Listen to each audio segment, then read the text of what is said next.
Hello? Procedural matters, and unfortunately, you have not. Hello? Sir, you're charged with especially aggravated kidnapping. You're also charged with aggravated assault, and you're charged with theft of a firearm worth less than $2,500. You're talking about stuff that is not You will bring the jury. Hello and welcome to the Court of Public Opinion. I am the Recovery Addict, and boy do I have a case for you today. Why is the dog chewing on this guy? I think they have got the wrong guy They there. got the wrong guy, and the dog was biting him. He roughing him up quite a bit. There's a lawsuit. 9 out of 10 judges prefer watching the Recovery Addict live stream in their courtroom. The fireworks are not done. Now we're doing commentary on the case. Dati mihi Anglican Paris Verbis Latino. Is that correct? I didn't ask you to interrupt me. literally not true. Oh, for crumb's sake. Good morning. Welcome to the Court of Public Opinion. I am the Recovery Addict. How y'all doing this morning? Hello?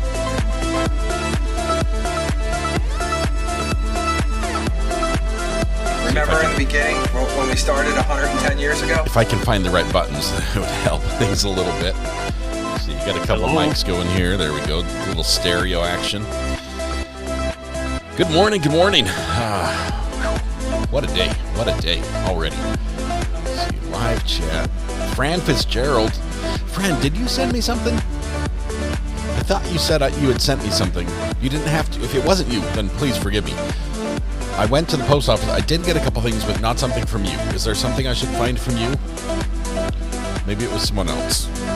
Did get something from Marlene. Oh my goodness, I can't remember who sent me the hot and spicy cashews. Was that a Melissa? I think it was Melissa that sent me these. Anyway, the package was held for further inspection. Fran, did you send me these? Fran?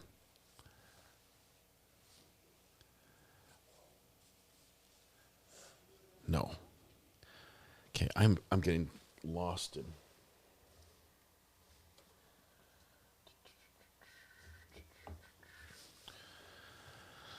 Melissa says, I didn't do it. Not it. 1, 2, 3, not it. Jamie, oh my goodness. Hang on. We have to give the internet away, but first, Jamie has done the math. Jamie Latorno has done the math on 94,694,400 seconds, which is 1,578,240 minutes, 26,304 hours, and 1,096 days, 156 weeks, and 4 days. Finally, my red courthouse. Boom. Got it. That is just awesome. Thanks for doing the math there. Who sent me these amazing hand-drawn little paintings, pictures? Be happy, be humble, be strong. These things are the cutest. These things are incredible. Who sent these to me? I say sent them to me, but they're for the baby. I'm supposed to send them on to my son. I'm still enjoying them. I haven't sent them yet. For my granddaughter. They are absolutely incredible. Hand-drawn, hand-painted. Fran, thank you very much. If you send it to the burner phone, let me see if we can find it. Fess up whoever sent them. They are gorgeous. I want to show you all, but like literally, it needs to be full screen. Okay, let me give the internet away first. Fran, you're the winner of the internet. You actually are. You were first in chat. I mean, by that I mean this was your first chat right here. You said hi. Because of that, everything IP related worldwide is your responsibility. Thank you very much. Let me show you.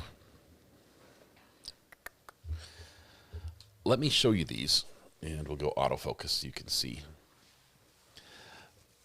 These are incredible. These are absolutely incredible. Each one is a little hand-painted little animal with a bee on the bottom. Be happy. Be humble.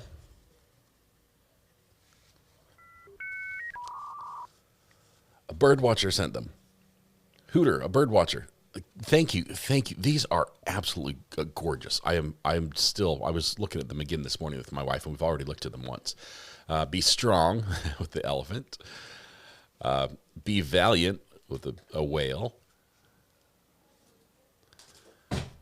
Be virtuous with the frog. My personal favorite. Be wise with the owl. It's a great owl. And be kind with the bunnies. And okay, be curious as well with the fox. I think that's all of them. Nope, there's one more. Be courageous with the lion. These are just so good. I mean, look at the artwork on that. Look at the detail. One more. Be grateful with the octopus. These are incredible. Like the talent in here. This is something you would find in a Newbery Award winner children's book.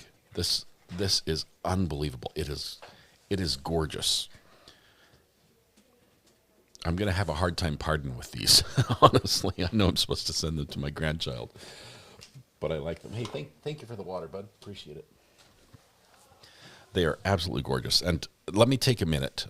Let me take a minute before we get too far to matter of personal privilege. I think is what it needs to be. A matter of personal privilege. Is that what they say in politics? Chair, personal privilege, please.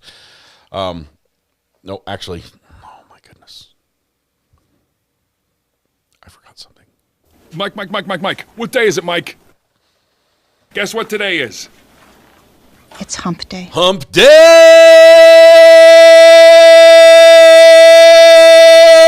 Welcome to Wednesday. That was loud. I'm sorry I had two mics going. Got a sideways vote from my adoption son. Neighbors file a noise complaint. It's Wednesday. We're halfway through the work week. That was weak. I'm going to blame the Hardee's brand sausage biscuits. Biscuits and gravy I had this morning. I'm not a camel. I smelled the restaurant as I drove by this morning. I'm like, I've got to get it. And so they sort of killed my voice. So anyway, we are halfway through the work week, and it's all downhill from here. So let's get that out of the way. Gracie, 71, 6 days in the hospital with a kidney infection, still fighting on day 18. Oh my goodness. It's been longer than 34 months, but it seems nothing will keep me from being with my RA family. Gracie, get better soon. Also, 34 months on the jury. Incredible support. If there's anything we could do for you to cheer you up or make this go quicker, I wish we could. You got this. You'll be done here soon in no time. I'm sure of it. I look forward to you getting back to your regular activities. Let's see. Mathis says you still owe us 2 Florida Supreme Court. I haven't even looked at him yet. The Supreme Court writes a little differently than Greg Anderson. I prefer Greg Anderson's writings. Yeah. So, thank you. My water delivery has arrived for the day.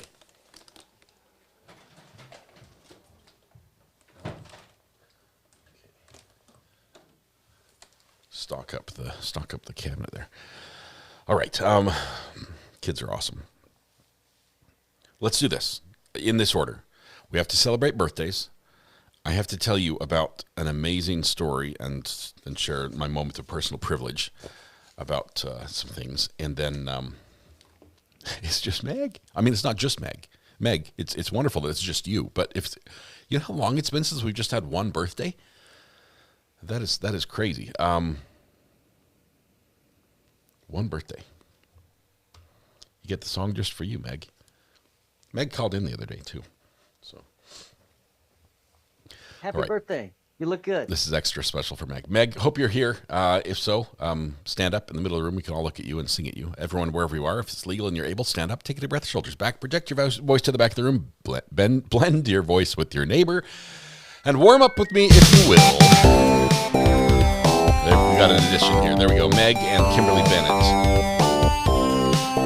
La la la la la la la. Sorry, I forgot to do the warm-up part. That's important. Happy birthday to you. Happy birthday to Happy birthday, dear Megan Osborne and Kimberly Bennett. Happy birthday to you. Meg, I've always called you Meg Osborne, like Ozzy. I hope you don't mind, instead of Osborne. I think it's good. I think it's all right. Can we add Antonio to the birthday list? Born yesterday? Let's do it. One verse for Antonio. Happy birthday to you. Happy birthday to you. Happy birthday, dear Antonia. Happy birthday to you. There we go. We've added everybody who needs to be added. To everyone who's celebrating their birthday today, happy birthday. I realize there are many wonderful days, but today is your special day. And there are a million people you could have celebrated with and a million places you could have been.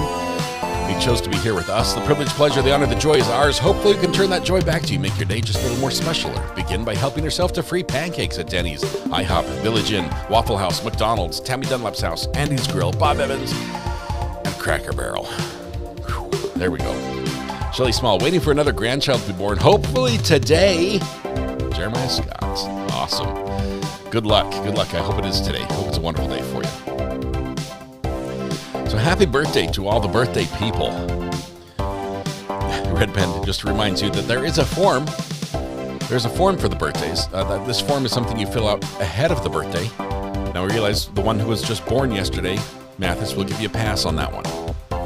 But everybody else, you could let us know today if there's a birthday tomorrow. You can use this form to do that. The mods actually do track it. They spend a lot of work organizing that. Happy birthday. Happy birthday to all, for sure. We like late ads, but it's okay. The form is entirely optional, apparently. Play the air drums with me. It's like exercise in the morning. So, and if you make a mistake, no one can hear it.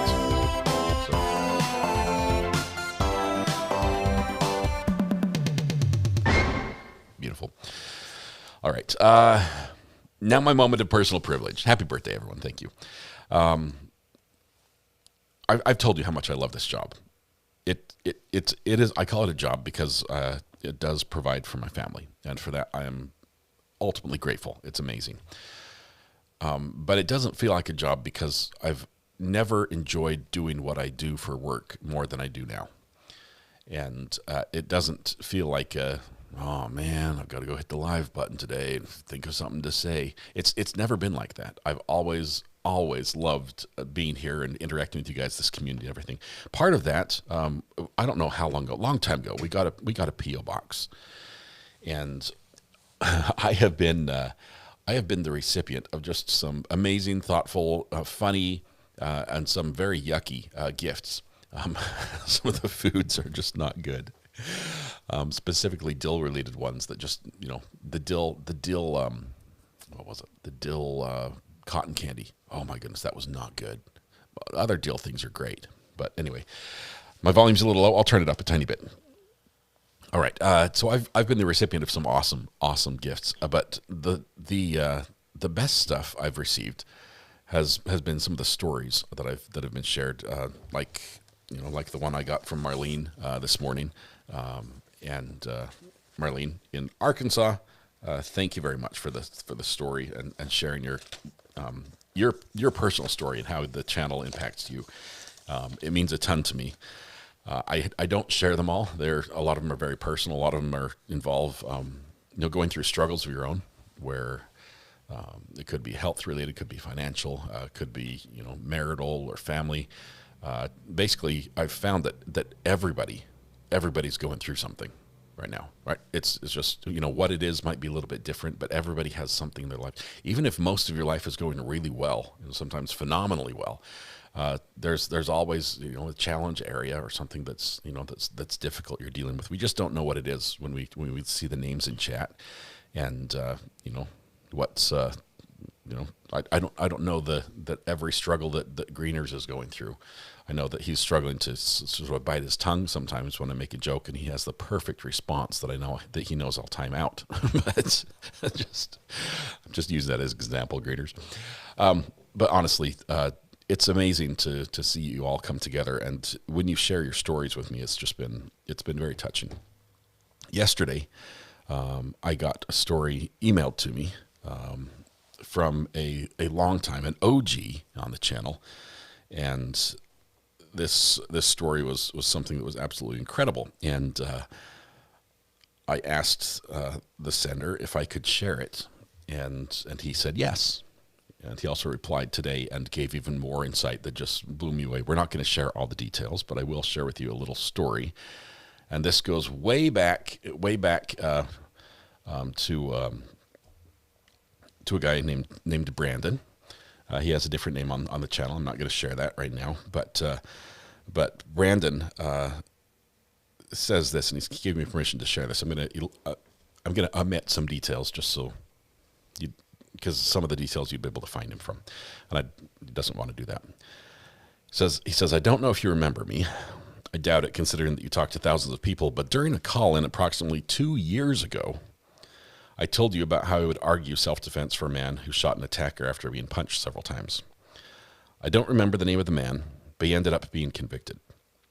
During my call-in, after hearing my argument, you suggested that I become a lawyer. While this is not the first time I heard this, it did make me strongly consider it more than I had ever done before. Your comment prompted several days of research and weighing options, especially because I would have to finish my bachelor's degree first. I just wanted to let you know that I busted my butt, and it took me 2 years to get my associates and bachelor's, taking a maximum of 18 credit hours per semester, 15 during the summer, and 21 credit hours my final semester. I had to get a waiver to do so. I graduated from the university summa cum laude with a 4.0 GPA, with a bachelor's in criminal justice in December. So there was only one step left. I scored 171 on my LSAT and applied to my 3 local law schools.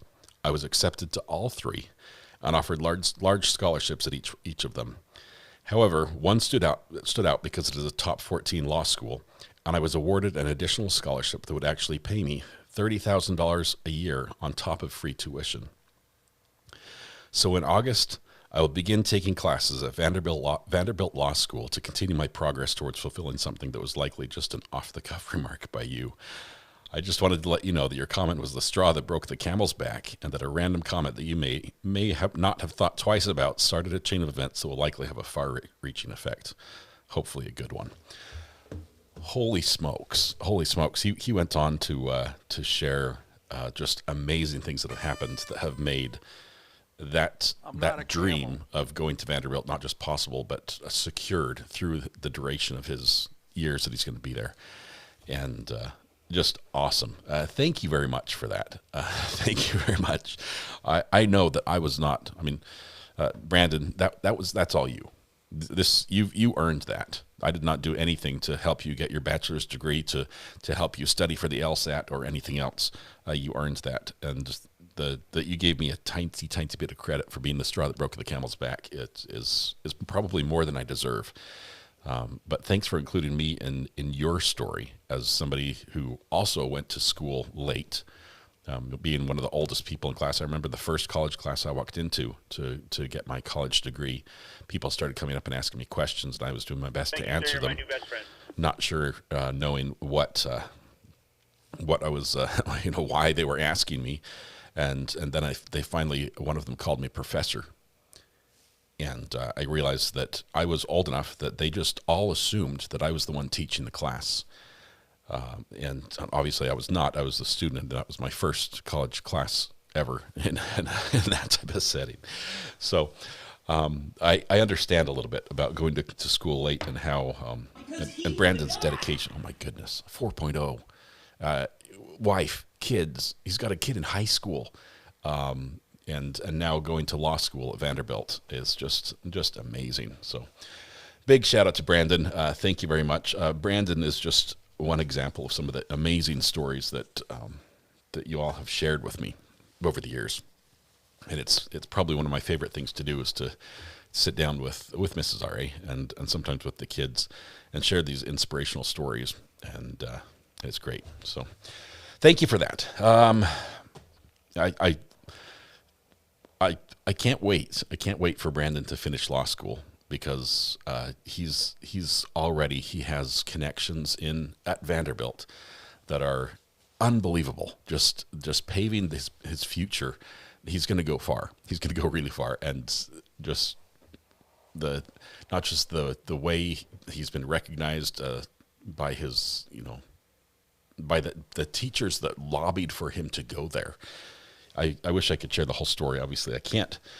But Vanderbilt isn't easy. No, it's not. It's a great school. So anyway, thank you.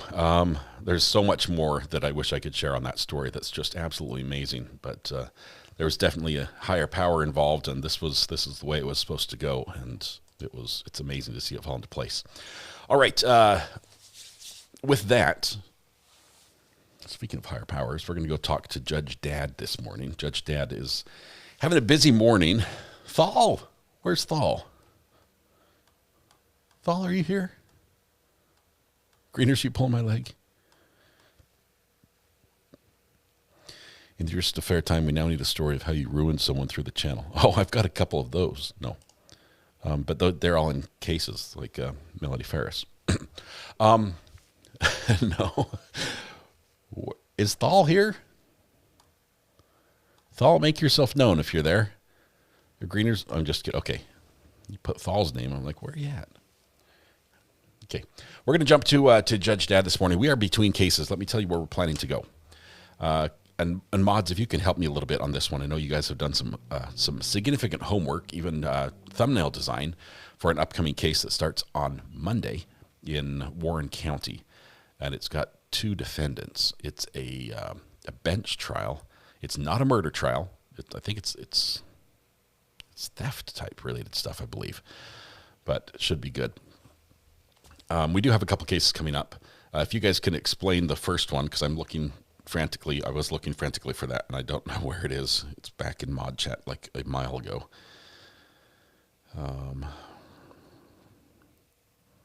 Can't remember the names for the life of me.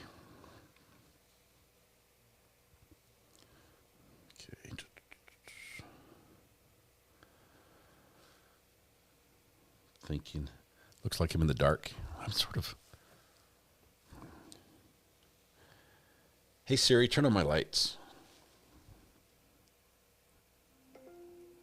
Yeah, turn on the light by the TV, but you can't really see that one.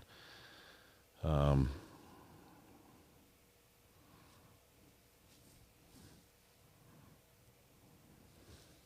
have a phone call. Hang on 1 second.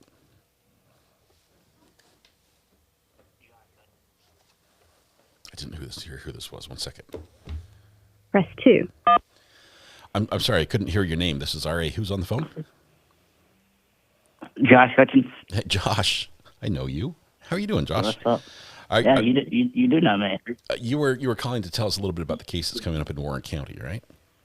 Yeah, I didn't want you to have to scroll up 5,000 pages in my chat. That's mod chat. Mod chat is probably longer than any legal filing we've ever. You are banished from the state of Georgia. Laura got you with that one. Josh, tell me a little bit about the Warren County trial. All right, it is 2 defendants. They are charged with aggravated burglary, felonious assault, and assault. I like the and word. It's neighbors, and they live about 5 minutes away. Okay. And it's a stabby case. One guy got stabbed in the head. Mm-hmm. And they had a pre-trial hearing yesterday. They got out on a ankle monitor yesterday, and they asked one of the victims if he wanted to speak, and he said yes, and he gave his peace of mind, and he almost got a bench warrant. The poor victim almost got a bench warrant. Almost got arrested. It sounds good already. We have thumbnails. I believe one of the defendants has some amazing artwork, tattoo artwork, including a large crown tattooed on the front of the neck, which sounds painful. I just... And the defendants are, it's not husband and wife, but they're together. So anyway. Significant others. Significant others, and they're claiming self-defense. Nice. So I can't wait. Tell us the judge again. Is this Judge Teep? This is Judge. This is not Judge Teep. This is Judge. Oh goodness. The other one. Another one, yeah. But it is Warren County. It's the 24-hour. It is Warren County live stream. Yeah. Judge Peeler, yeah. Okay, we're excited for that one, Judge Peeler. So that's going to be that case should last us, I don't know, a few days maybe, and get us most of the way towards, or a good portion of the way towards, our case up in Ohio with, the other guy, Ohio versus the American. Flynn. Caleb Flynn. Oh yeah, Caleb Flynn. Caleb Richards, Reed Flynn. Thank you, Greeners. Throw those names in the middle. I'll remember it a little bit better. So I don't know why his name escapes me every time, but I need to write it down on like the inside of my eyelids with a tattoo. Josh, thank you for that. I appreciate that. That'll get us going, and we're excited about that one. That one starts on Monday, right? Monday morning. Yep, Monday morning, 9:00. Okay, and it's East Coast time, so we're going to be early again, about an hour earlier than we started today. Yeah, awesome. We are. Awesome. Okay. Thank you very much, Josh. Appreciate you finding these for us.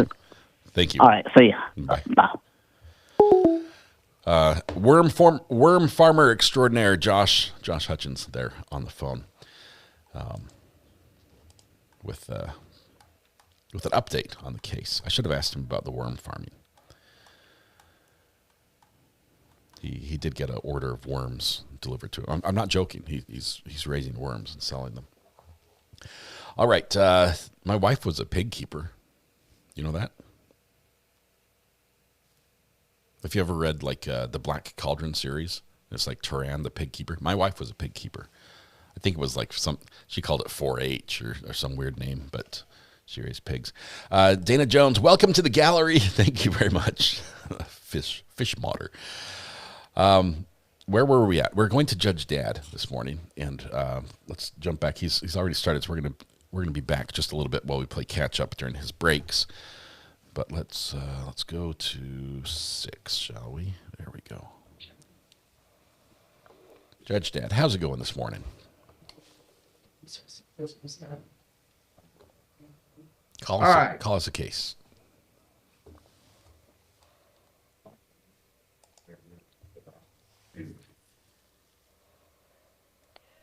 Jones. People against Alyssa Christine Jones. She's on Zoom. Okay, 25B148251. Good morning, ma'am. How are you? Your name? Alyssa Jones, how are you? I'm doing well. Good. Raise your right hand. You solemnly swear or affirm under penalties of perjury the testimony you'll give in these proceedings will be the whole true self you got. Yes. So this was taken under 771.1. It was reduced to disorderly person public intox. Since you were arrested, ma'am, since I sentenced you, I should say, have you had any cases filed against you? Anything? No, Your Honor. That's good. Any other cases pending? No. Any contact with the police for any reason? No. Congratulations, case dismissed. I wish you well. We'll send you the discharge paperwork. Okay? Awesome. Thank you so much. That is awesome. You're welcome. Good luck. Thank you. You as well. Thank you so much. Bye. She's like, I'm free. Seguenza Bryant, Amani Antonia Seguenza Bryant, 26B150757A and B. Nike not a sponsor. Good morning. Your name? You're You're charged with driving on a suspended and invalid registration. You have the right to a lawyer. Would you like one? Suspended registration? Okay, we'll set you up with an attorney. You can go right out in the hallway. Why do they suspend your registration? This will go to the defense lawyer too. Like bald tires or something? Who's our defense attorney today? Okay. That's for him.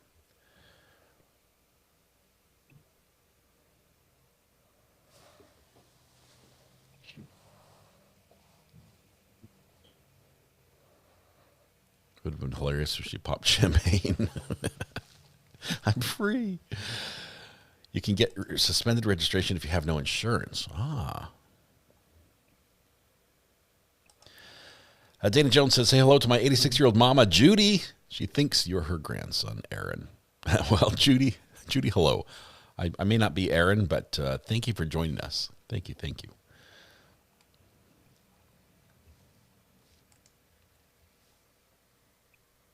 Aaron sounds like a cool guy.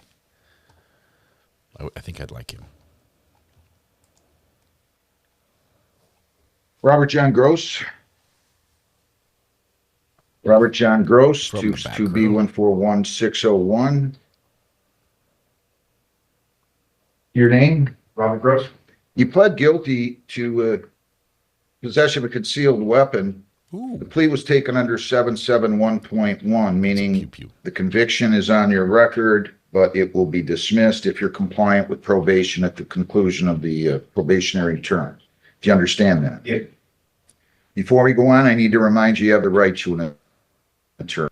If you cannot afford an attorney, I will appoint you one at public expense. Do you understand that? Yes. Would you like an attorney to represent you? No. Did you have an opportunity to review this pre-sentence report? I don't believe so. What? John, have a seat. He's going to give you that to review. I'll recall it. You tell him when you're ready, okay? You have some light reading to do, sir. Thornsberry. Johnny Luke Thornsberry, 25W839358.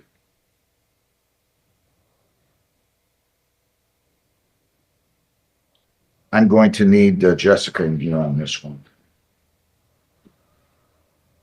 Our next case is Ohio. Your name, sir? Johnny Luke Thornsberry. Under Rivera. All right, so let's backtrack and let me explain everything to you. I sentenced you on February 4th of this year. Your plea was taken under 7411. It's a drug charge. I took it under probation for a period of 15 months. I sentenced you, as I said, on February 4 of 26. You pled guilty on March the 31 to a variety of counts, which I will cover with you anyway in this momentarily. Failing to pay fines and costs, which is count 1. I'm sorry, count.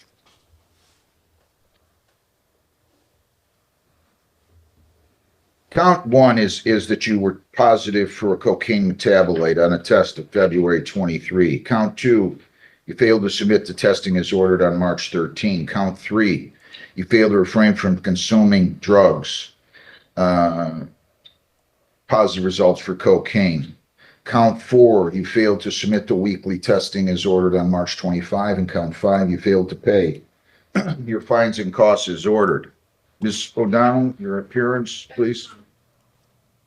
So,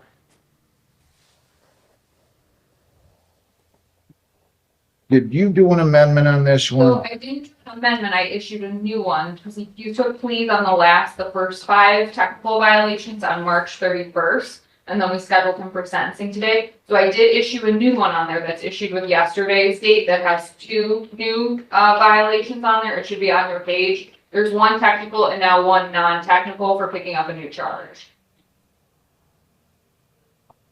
I don't think I signed that, did I? No, you did not, 'cause I had it printed out yesterday. Oh, that's okay, that's okay.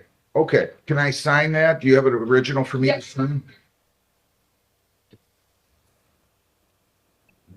So, sir, you're also charged with failure to refrain from consuming alcohol or drugs, cocaine metabolite on April 8th, and also that you failed to refrain from violating a law. You pled guilty to possession of drug paraphernalia on April 14th in the 28th District Court in Southgate. So, I'm going to give you a lawyer. I think you need one. You don't have to have one, but I would strongly suggest you have one. And then you can cover everything with your lawyer today, and then you guys can come back in front of me whenever you're ready. Does that sound acceptable to you? All right. All right. So would you take this to Mason for me and explain what has happened? And you can follow Ms. O'Donnell there. Okay, sir? Everybody gets a lawyer today. And she'll set you up with a lawyer. U.S. Team Corp. 26B150589. U.S. team? Like, Yes. Counsel, I need your appearance, please. Yes, sure. I need you to Just start. just a look. Sorry. Okay, your name? Yeah. there's a choice. My name is Maria. I'm the safety manager of the company. The who? Where's the president at? He's not in the office. The meeting is too early. This is why I'm appearing He on behalf sleeps of him.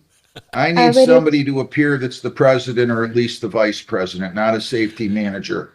I don't mind bending these rules a little bit on these civil infractions for corporations, but I'm not going to have safety managers or managers handling the case. The president has to be here. Can you get a hold of him? Yes, give me just 1 second. I'm gonna give him a call. Well, I'm going to ask you to have him zoom in and I'll take the plea from him, okay? Yes, sure. Thank Just 1 you. sec. Angela Page Jefferson, Wake up your 26I-415-290. Luca, I hope you're able to find your gallbladder if it's missing. No, just kidding. I'm sorry to hear How are that you? you had surgery. good. Hope everything went well. Your name? Angela Page. I just don't usually see people walk up to the podium with a smile on their face. Oh, she is. You happy like to be being here? All right, so you're going to plead to impeding traffic, right? That's why Now she's listen, smiling. you got to be careful. Your record is starting to look kind of ugly. I mean, I can do it on this one, but if you get another one, you're not going to get impeding, okay? All right, to the charge impeding traffic, responsible or not responsible? She likes podiums. Responsible. All right.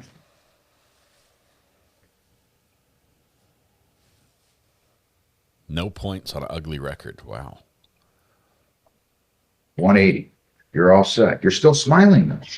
Why are you smiling? It's nice to see people smiling here besides me. I'm the only one who's Points I can achieve this. I'm the only one who smiles in here anymore, right? I'm just smiling because I got away Have with a good murder. day. No points on my All license. right.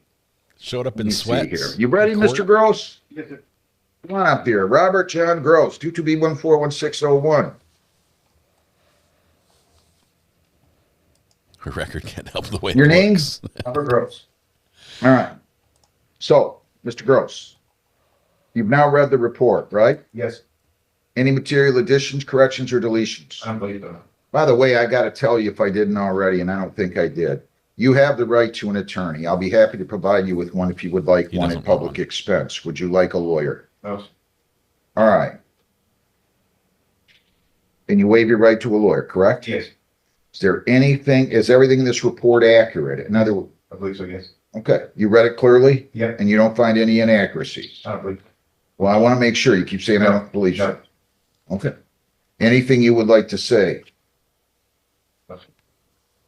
How come you were walking around like without a CPL? Packing heat. No, you had to have CPR for a BB gun. That was my mistake. Well, they said it wasn't a BB gun. It says on the report BB gun. Let me read it to you. Gross stated yes, and had advised he had a BB gun in his waistband. Oh yeah, Smith & Wesson Shield 177 caliber BB gun. That's all it was? You didn't know that? You had to have a CPL to have that? The BB gun? No, I didn't. You can just buy them and done them, so I didn't know you had to have CPR computer. That was my mistake. You were intoxicated or what was going on? No, it was not. You're just carrying a real He just gave me a looking. You were ticket. sitting on the side of the road. They say you appeared to be under the influence of narcotics and were looking around appearing paranoid. But I wasn't. Nothing. No. Did they test him?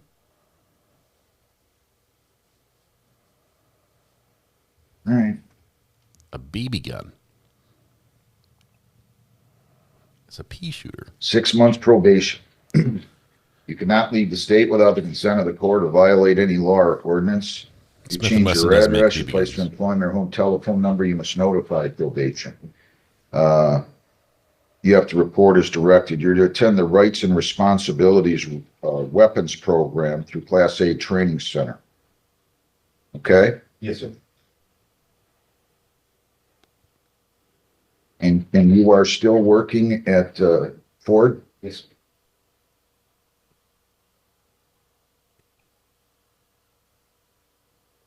All right.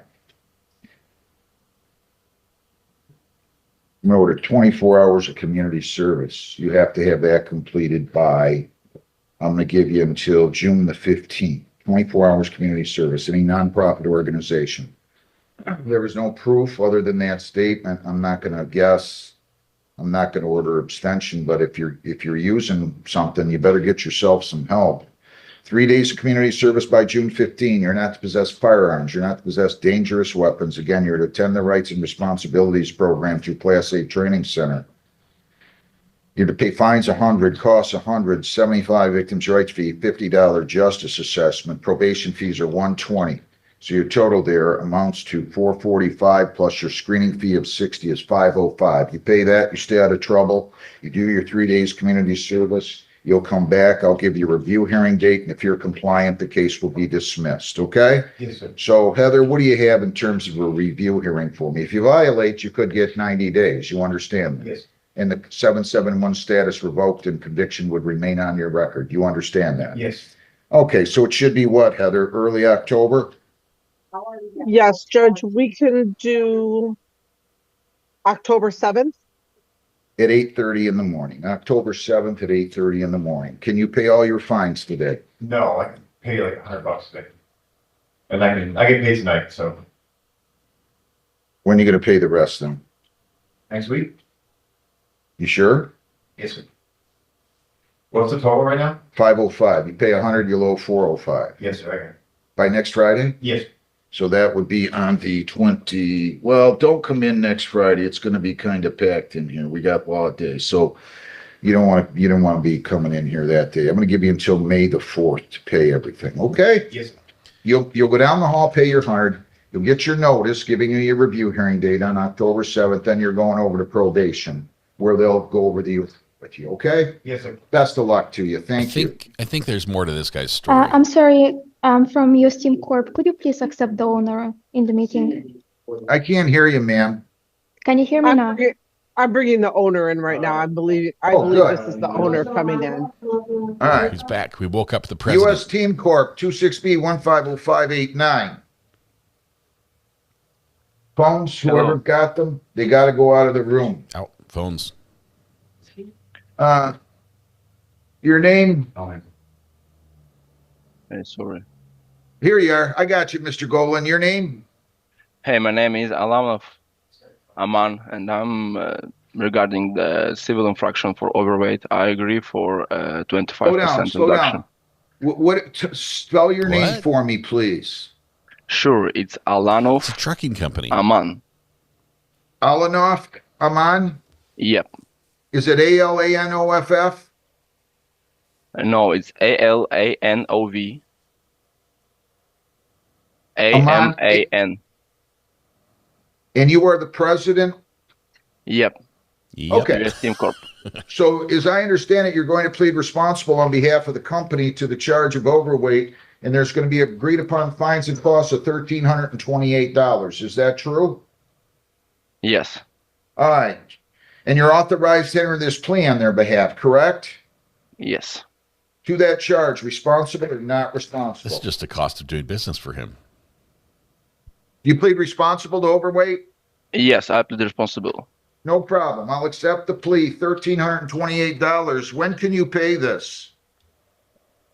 1 week, I think that's enough for me. 1 week? Yep. Just make it May the 11th then, okay? Okay. All right. I wish you well. Good luck to you, sir. Thank you too. Good luck too. Thank you very much for your help.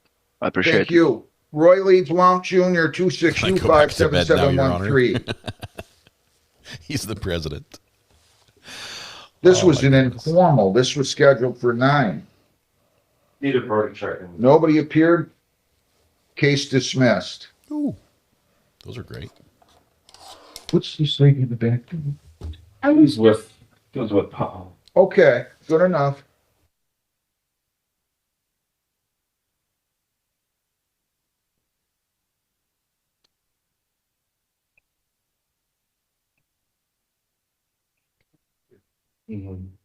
You know about what? No. All right, everybody stay seated. When your lawyer gets here, I'll come out, okay? Or whenever we get something else. All right, give us a second. While he's on break, we're going to pick up a little one Josh just found for us. That is, it says 6 or 7. How many minutes ago? 9 or 10 minutes ago. Let's go back 11. How about that?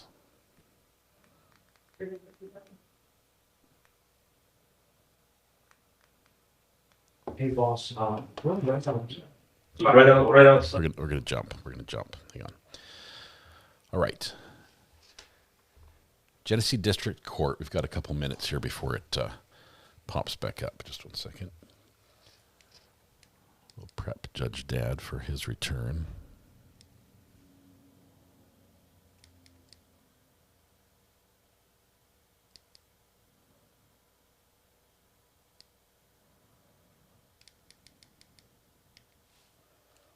Pause, Judge Dad. All right, where are we? Genesee District Courtroom 5. Let's give him a minute or two just to get sorted. Looks like attorneys are talking with possibly a client.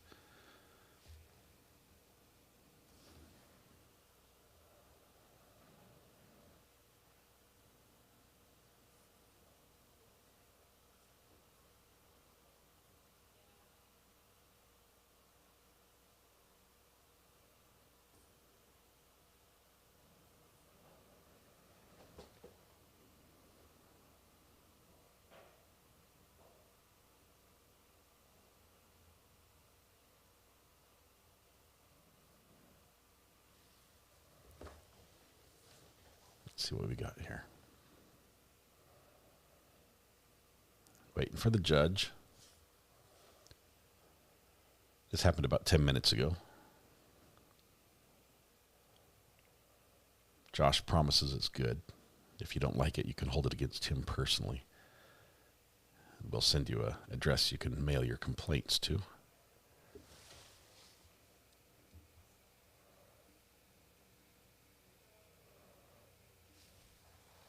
Here we go. Here's a defendant in a onesie.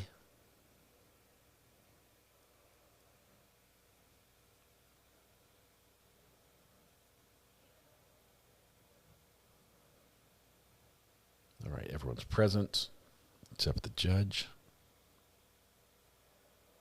All rise. Here comes the judge. Here we go.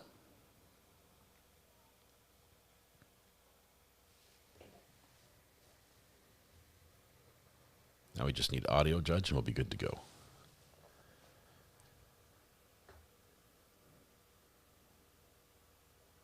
Click.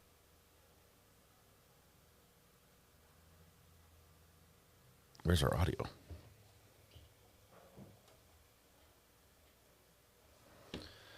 Josh, is this the one? Yeah. There we go.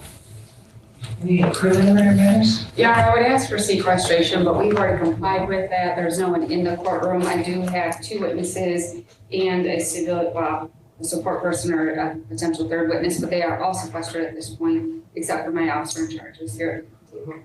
And Your Honor, I would join in the sequestration order. There's no one in this courtroom on behalf of Mr. Pratt. There's no one in here at all, so I think we're in compliance with that. No other preliminary matters on behalf of defense.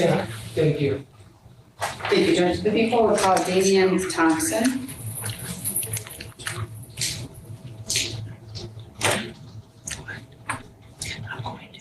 Let's see what testimony comes out.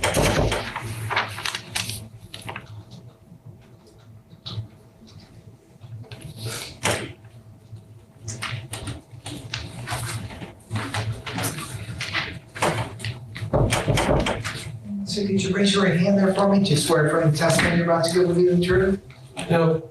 Why don't you come up here and have a seat right down that little half wall there? Chair just around the corner.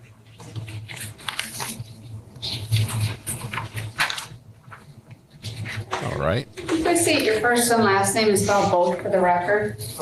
Damian Thompson, DAMEAN THOMPSON. Thank you, sir.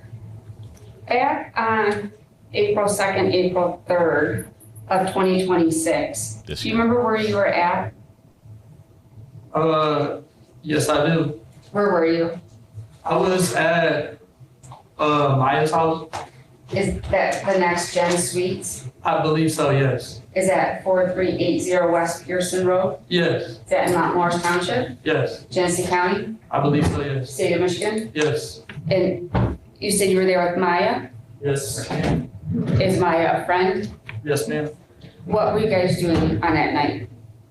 We was just hanging out, doing regular people stuff. We had hung out with our one friend that night, somebody named Bree. Did there come a point in time where Bree left? Yes. And then it was just you and Maya at that location? Yes. And you said Maya lives there? Yes. Did anything happen when it was just you and Maya? What do you mean by that? Did anything out of the ordinary happen after you were hanging out for a while? I don't know, nothing happened, you know, it was just, it was normal, just us hanging out, like any other time. Was that the whole time, or did there come a point in time after normal hanging out, something else happened? Or someone else came? Yes. What happened? Early the next morning, I woke up receiving blows to my my face and my head before I could even open my eyes. So when I woke up, because at first I really thought it was more so like she was sleeping and kind of like accidentally hit me while we was sleeping or something. So I kind of like didn't get to like really process it. And then like I just kept feeling blows. And as I kept feeling blows, I woke up, saw somebody standing over me that wasn't Maya. Let me pause you for 1 second. For the record, when you're saying blows and you're putting your hands in the air, was by blows you mean you were getting punched? Yes. In the face? Yes. With hands or anything else? Just hands. Okay. Yeah. And so then I just wanted to clarify that for the record. So then you were able to wake up and then open your eyes? Yeah, I eventually was able to open my eyes and like kind of like start processing what was going on. Because again, it like happened as I was sleeping.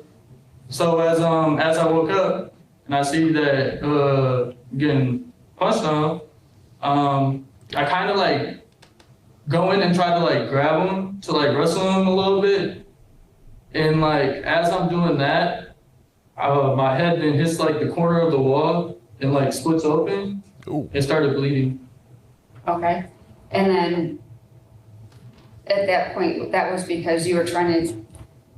Yeah, I was more so like trying to wrestle, scrap with him, like kind of get him off me a little bit. Okay.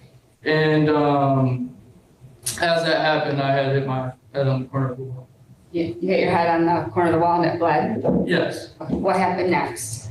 Once that happened, I like started gushing blood.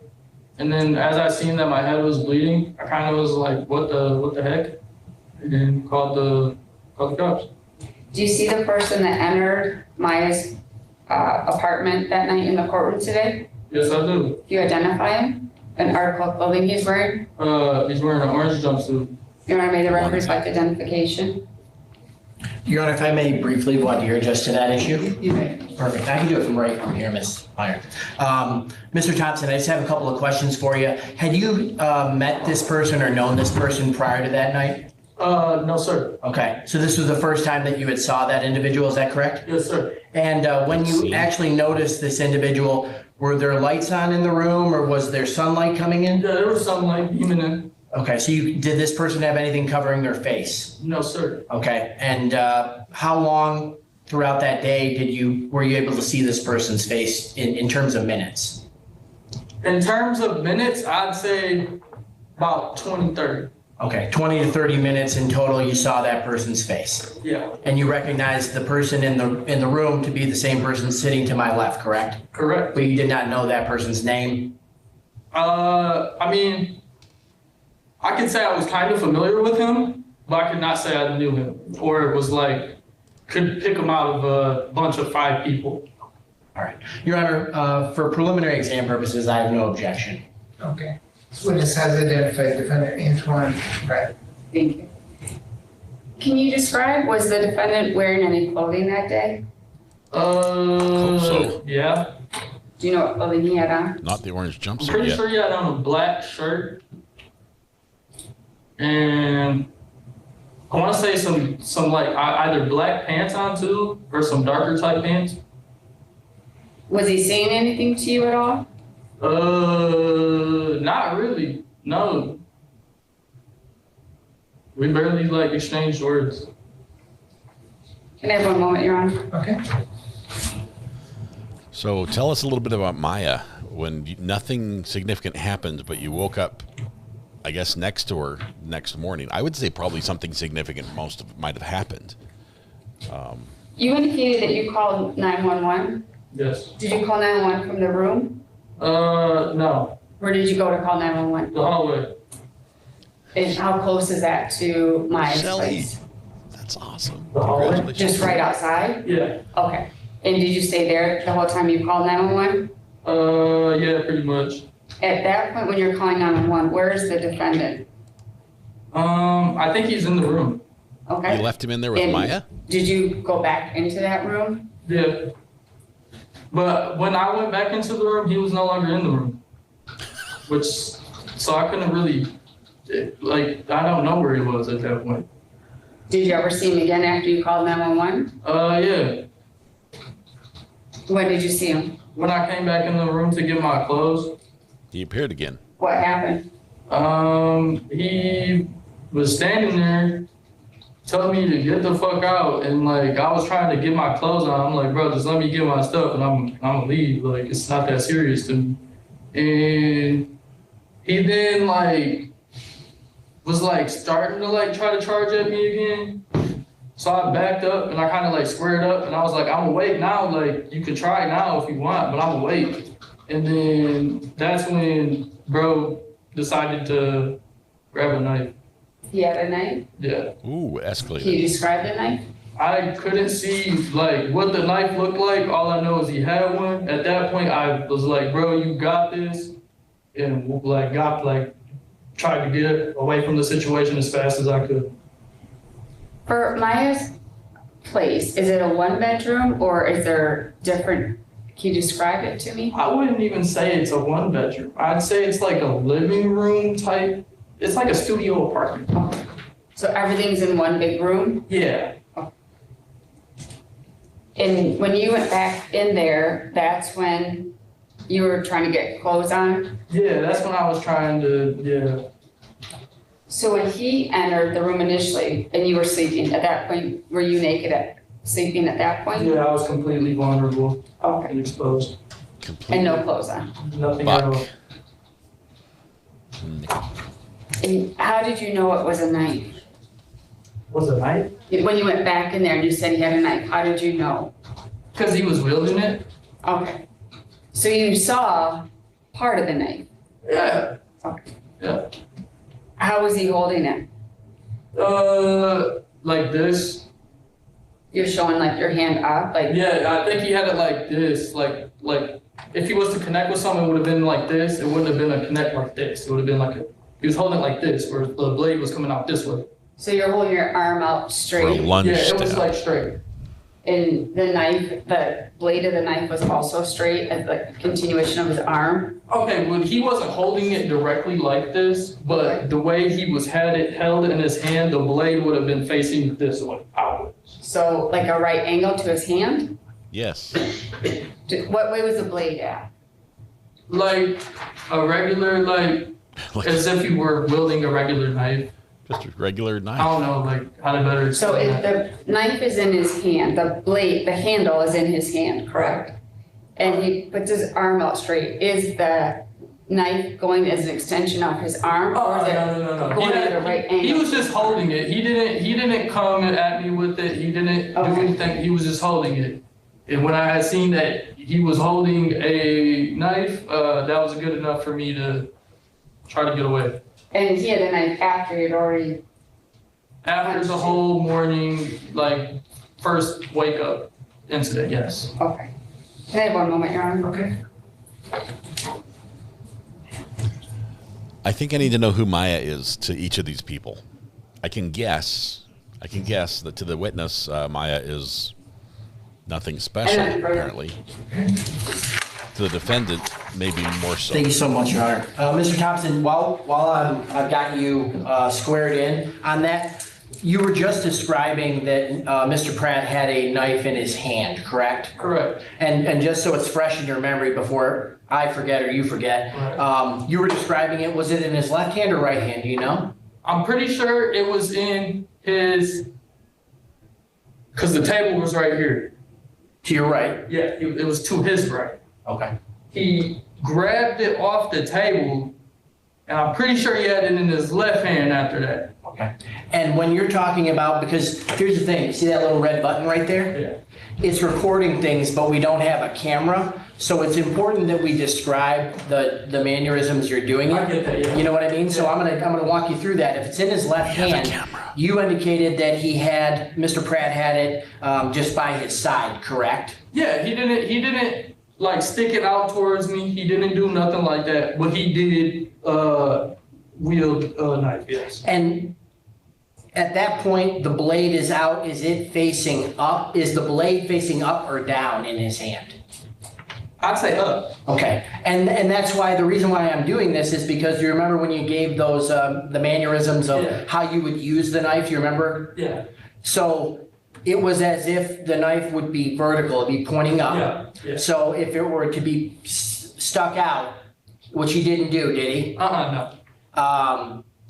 You indicated that it wouldn't be like a stabbing motion, right? That would be on the bottom. Yes. Okay, it was vertical. Yeah, I believe it was vertical, yes. One last question about that. When you saw the knife, how far away was Mr. Pratt standing from you, do you know? Probably about like somewhere between 6 to 10 feet. Okay, That's 6 to 10 feet. the safety circle. This would have been the second time that you came back to the room, is that correct? Yes. Let me ask you, do you know how the knife got into Maya's room by chance? I have no clue. I'm assuming it was already there. Okay. Meaning that it was already there when you arrived originally at Maya's apartment? I believe so, yes. Okay, all right. So to the best of your knowledge, it's not as if Mr. Pratt brought that knife? To my knowledge, I have no, I couldn't give you a yes or no, he brought that. Okay, perfect. The first time that you woke up during that altercation when he was punching you as you testified, you never saw him with a knife, did you? I didn't see him with no knife at that point, no. All right, so let me back up. Now that we got that squared away, you've done a great job of explaining that to me. I want to take you back a little bit. The prior night, you were out with Maya, is that correct? Yes, sir. And do you know how to spell Maya's first name? M-A-Y-A. And do you know her last name by chance? I want to say it's Regling or something like that. And does it sound correct? R-E-G-L-I-N-G? Yes. And let me ask you this, Bree's name, do you know, is that her first full name? That's just what Maya was calling her that night. I don't know her from camping. Okay, so you just know her as Bree, is that right? Yeah. And you don't know her last name then? No, I mean, I know her social media handle is Brianna Flores. Okay. But I don't know if that's her official name. That's her Insta. Before you got back to Next Gen Suites, were you guys somewhere else hanging out before that? You were always at Next Gen Suites? We had, okay, so I originally pulled up on Maya at the suite or whatever. We were hanging out for a minute, then we decided to go pick Bree up. That's when we went to pick Bree up. Bree then came back with us and was chilling with us for a minute, and then eventually we took her back home and went back to the suites. I see. And so when you're saying we as in me, Maya, yeah. And Bree were the only three people? Yeah, involved, yeah. When you would pick Bree up, did you drive to go get her? Yes. Okay. And obviously, when you went to drop Bree off, you drove as well? Yes. Okay. After you, do you know if Maya ever stopped to get any kind of money when you were dropping Bree off at any point? No. Okay. No, because I was the one driving and there was no way she doesn't own the vehicle. So. Okay, all right. So then you get back, when you're hanging out at Next Gen Suites with Bree throughout that night, Is everyone consuming alcohol by chance? Yeah, we are. Okay. Did you have alcohol that night? Yes. What were you drinking, sir? I'm pretty sure we had, I don't know, I don't even remember what exactly it was. I just know Maya had some alcohol in like a little water bottle. Okay. And we were just drinking what was ever in the water bottle. Gotcha. Well, how many drinks do you think you say you had throughout that night? I'd say probably like probably like 3 or 4 shots. 3 or 4 shots, and that's over the course of how many hours, sir? Probably about over like the course of like hour and a half, 2 hours. Okay. And when you went to sleep that night, sir, would you say, were you intoxicated? Were you drunk? Not really, no. I was still. Yeah, let me ask you this. Was anyone in the room smoking marijuana or anything like that? Yeah. Okay. Did you smoke marijuana then? Yeah. Okay. Let me ask you this. You drinking alcohol and smoking marijuana, does that have any effect on your ability to recall what happened that night? I'd say for the morning part, and no, that would have not affected any of that. Gotcha. And that's really what I'm asking is when, the incident where Mr. Pratt woke you up and you were sleeping, right. Were you still under the influence of alcohol or the marijuana? No. Your memory is not affected at all? No. Perfect. That's just what I wanted to get at. When you woke up, it was just you and Maya in her room, correct? No. No, besides Mr. Pratt, right? Yeah. Okay. So it was just you, Maya, and Mr. Pratt. Yeah. And when you woke up, you were sleeping in that bed. Mm-hmm. Is that a yes, sir? Yes, sir. And the reason why I asked that, I'm not being rude, but we have to have the verbal. Cool, awesome. I just like telling people so they know. And what position, where was he on the bed or standing by the bed when he was punching you? Standing by it. Okay. And how many times do you recall being punched, sir? More than 5, 6, more than that. And was it only your face that was being punched? All over my head. After this had happened, and like I was able to like really process my injuries, my whole head was swollen, like my whole head, on top of being split at the top and leaking. So yeah. My brains were coming out. You wake up, you're being punched, and at that point, I believe you testified that you began to wrestle Mr. Pratt. Is that right? Yes, sir. Was that on the bed or on the floor? On the floor, we were standing. Okay, but in that same room, correct? Yes. And at that point, it's just you and Mr. Pratt that are wrestling, correct? Yes. And how long do you think you wrestled for?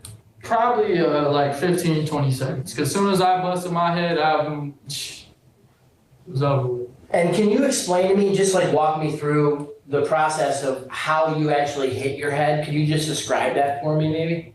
I feel like I could give you a better motion, but like you said, there's no cameras in here. So I'm going to describe it to the best of my ability. Perfect. There are cameras. He was more so like, because when I went to grab him, I kind of went low. And when I went low, he grabbed around me like this. And so you're saying that you went to grab him, you're standing up, he went to the left side of your body. Yes. I was more so on the left side of his body, a little bit lower I grabbed his lower abdomen, lower torso. Yeah. And he had me by like my upper torso. And when we were wrestling, I was trying to get him down, and he was pulling me at the same time. And then, that's when I hit the thing. Gotcha. So did you fall backwards then? No, it was forward. You fell forwards? Yeah. And it wasn't really even a fall, more so. Okay. But it was more so like ding type stuff. Like and you just head on. Yeah. You indicated when you fell forward, your head, literally you just motioned to the center of your head, top of your head, correct? Yes, tippy top. And your head, the top of your head hit the wall, a corner of the wall in the room. Yes, sir. Okay. So it was more or less when you fell at that time, lost your balance, you hit your head. More so, yes. Okay. Would you describe it as, did Mr. Pratt, slam you into the wall, or did you fall into it as you were wrestling? I couldn't really say because it was just, I'm saying it's early in the morning, I'm wrestling, you can't act like you got the best balance or, full processing capabilities at that point, you know what I'm saying? Let me give you this scenario. It wasn't as if. Are you saying like it did it with force? Right. There might have been a little bit. Right. There might have been a little bit, yeah. But he didn't have you, Mr. Pratt didn't have you in a headlock and, go running into. Oh, no, it wasn't like breaching no door or nothing, but it was a little bit of force behind it. Gotcha. And that was at the point where you were wrestling, trying to get position. Yeah, more so, yeah. Okay. All right. Did you go seek medical treatment after this, sir? No. Okay. You were checked out by the ambulance, though, later on, right? Yeah. Did you have to receive any stitches or anything, sir? I don't have health insurance, so I didn't go to no hospital. Okay. I let the ambulance treat me then, and then everything I did was home remedies after that. Okay. All right, so you did not have to have stitches then? No. Okay, all right. And then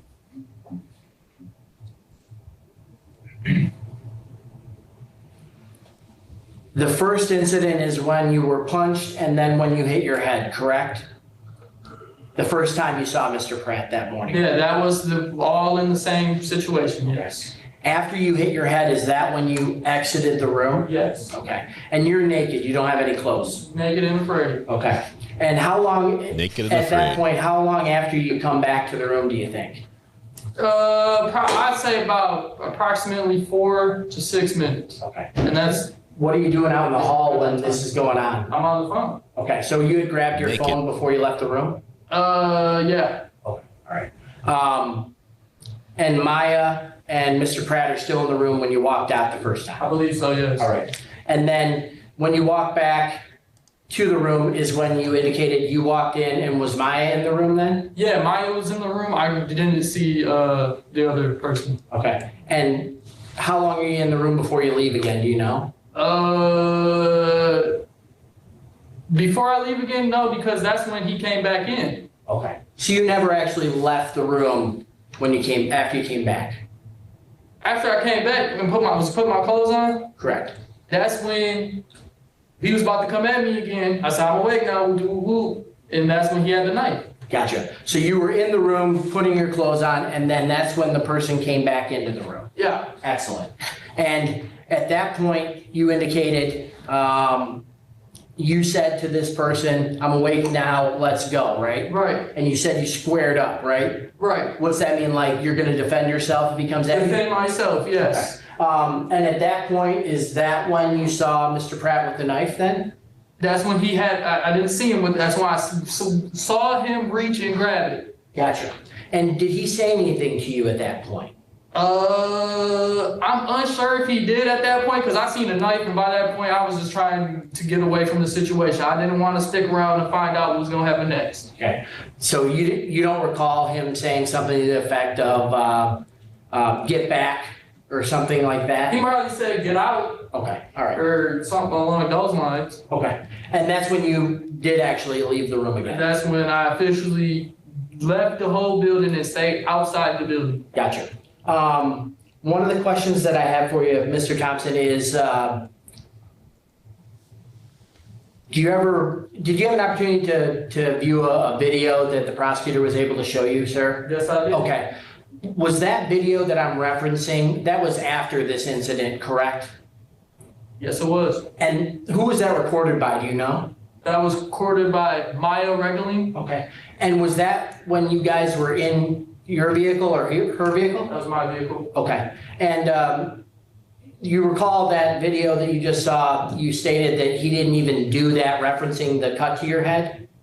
Yeah, because everybody that day, when that morning when that happened, from the police to the apartment people to whoever was even a witness to that situation at all, everybody that morning thought I got stabbed.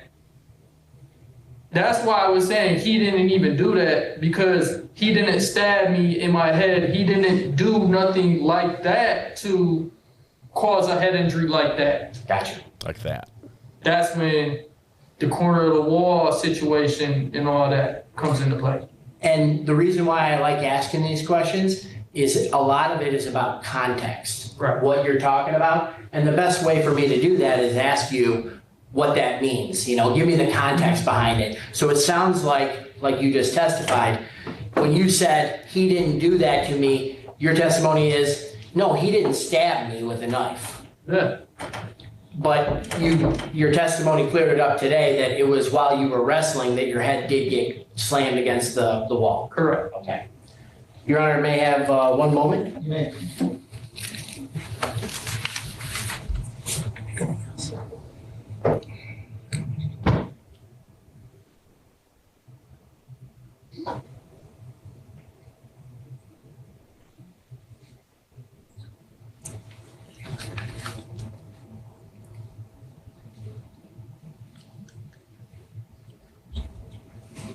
One last question for you, Mr. Thompson.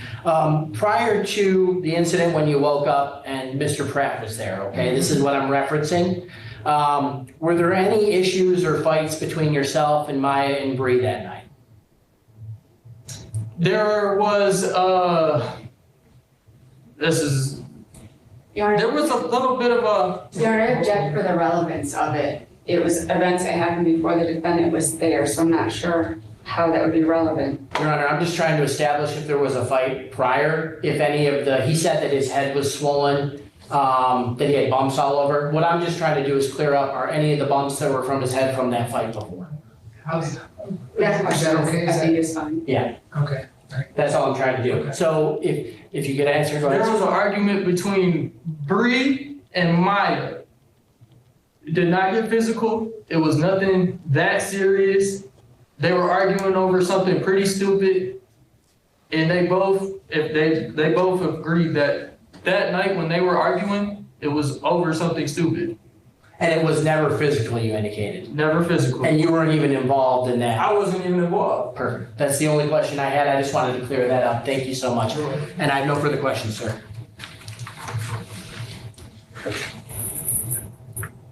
And nothing further, Your Honor. So I got a few questions for you.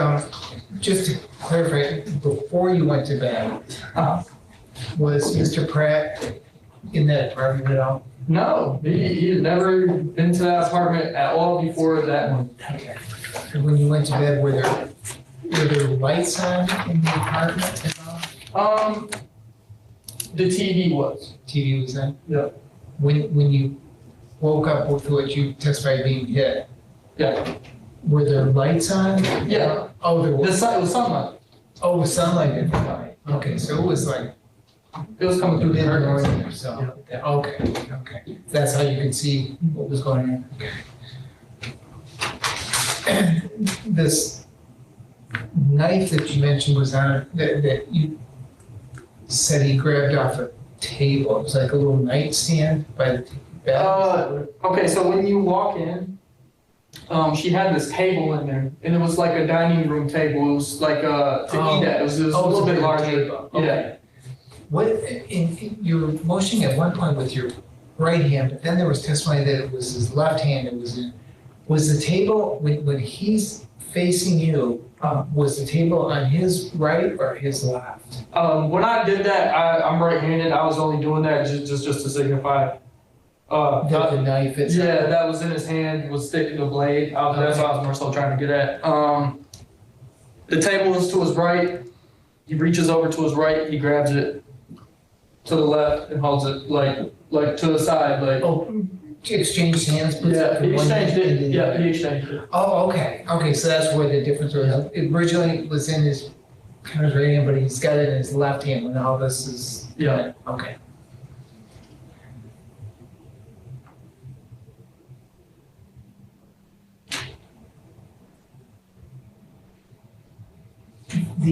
There was a question asked about, and I don't think he was intentionally doing this, but he said, the question for Mr. Beer was, you made a statement, I'm awake now, let's go. Right.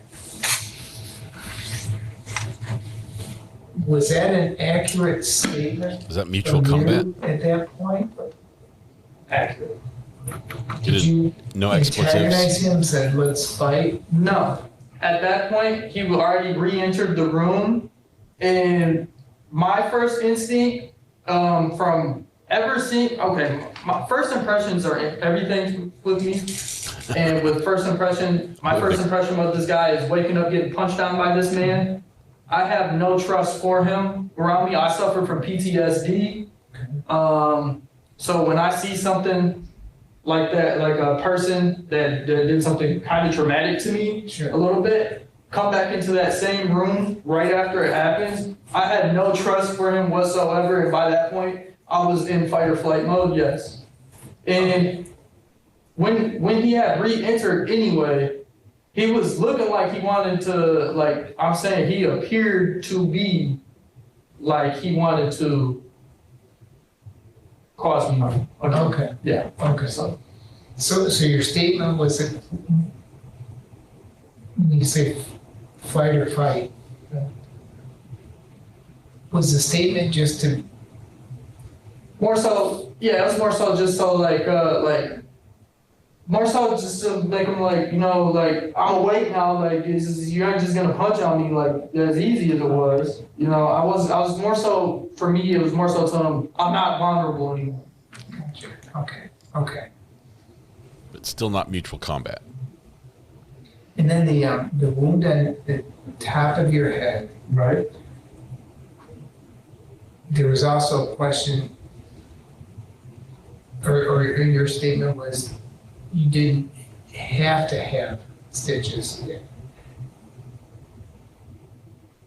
You don't have medical insurance was the first part of that. Is that true? Yeah. Given the circumstance, is it your statement that it was just not bad enough for stitches, or was it just that you didn't have insurance and you? I didn't have insurance, so I couldn't take care of it. Okay. And with that being said, the ambulance and the emergency squad that came out that day. Okay, don't tell me what they said though. Okay, we'll just leave it at that. All right. Were you bleeding a fair amount? Yeah, my whole face was covered. Okay, it was going off. Okay, so it wasn't like just you know, you get like a scratch or something like that. Oh no, it was way more than a scratch. Okay, all right. How long did it take to heal? It's still healing. Still healing. Okay. All right, I guess that's all the questions. Anything else? Just briefly. Sure. When you were in Maya's place and the defendant you came back in, were you able to exit without going by the defendant, or was there a clear path for you to exit? I mean, yeah, but that apartment was so small. Like, okay, so I know you guys don't really got a setup of it. Okay, so the front door is where you first walk in. From the front door to the window, air conditioner, the end of the room is probably only about 15 feet, 20 feet. He's standing at the door, I stand by the window. That's probably about the 15 feet. I think he then shifted over closer to the bed, and then that's when I had made my exit. So when he was standing by the door and you were by the window, is that at that point he has the knife? Yes. Okay, I have nothing further. Mr. Bear, it's quite a good question. Anything else? I have no follow-up, Your Honor. Thank you. Okay. Okay, bring Maya in. Okay, is that it? That's it. Okay. So you can sit down for me. Okay, thank you. Judge, can you still be your knife? Sure. Little sidebar.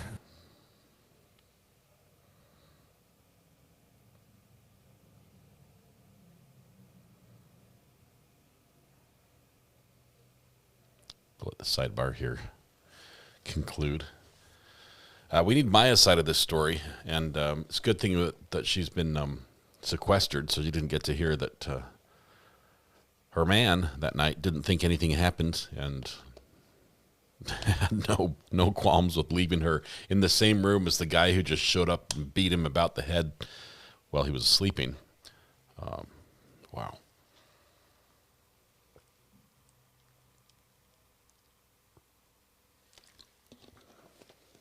See what happens next here.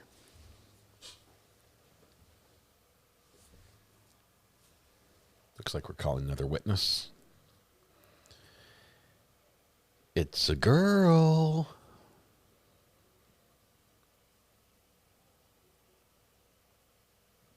Can we hear Judge? Oh, come on, please, please, please.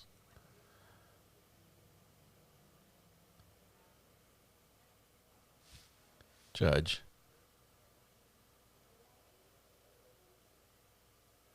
Don't do this to us.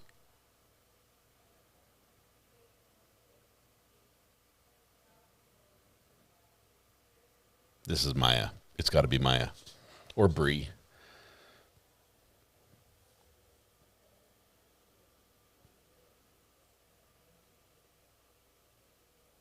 Judge, where's the sound? Josh. Josh, I know this hadn't happened by the time you told us to go to this trial, but it's still your fault. Let's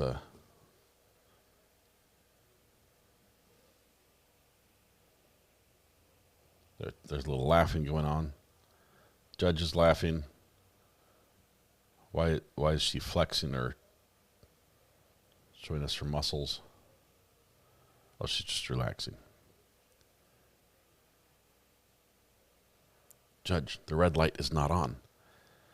Your Honor. Okay, I've got to fast forward. Let's see if the sound comes on. Let's see where we're at. We're on cam 7 for this one. Josh is fired.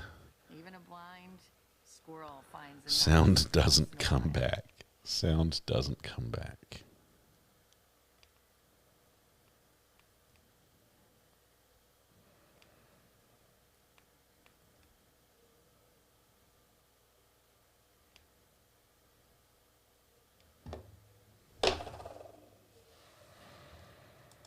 Bail.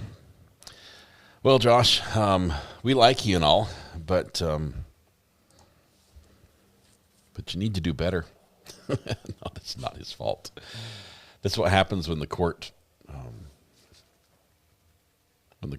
mutes the feed for a sidebar and forgets to unmute. Nobody's here. I'm waiting for the judge to just see the button. Maybe the next sidebar, objection or sidebar, they're going to walk up there and the judge will unmute for the sidebar.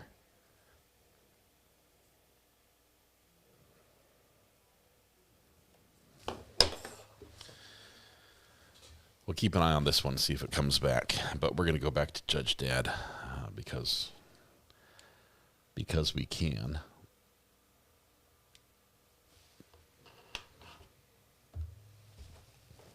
Stay seated. Orders back in session. Morning, Mr. Slavin. How are you? Good morning, Your Honor. Well, thank you. Yourself? Good, thanks. Did I have a...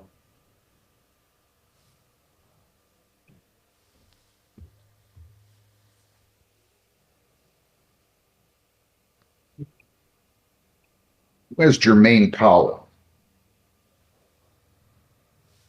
Prince, Yukila Idiuzu, 26B150432A and B. Nailed the pronunciation, Judge. Good job. Good morning. Good morning, Your Honor. Joseph Slavin, Section 705. I'm going to have Mr. Steve, who's now stands to my right. Sir, state your name for the record. Prince Dozen. All right, so you're standing in for Mr. Dubin.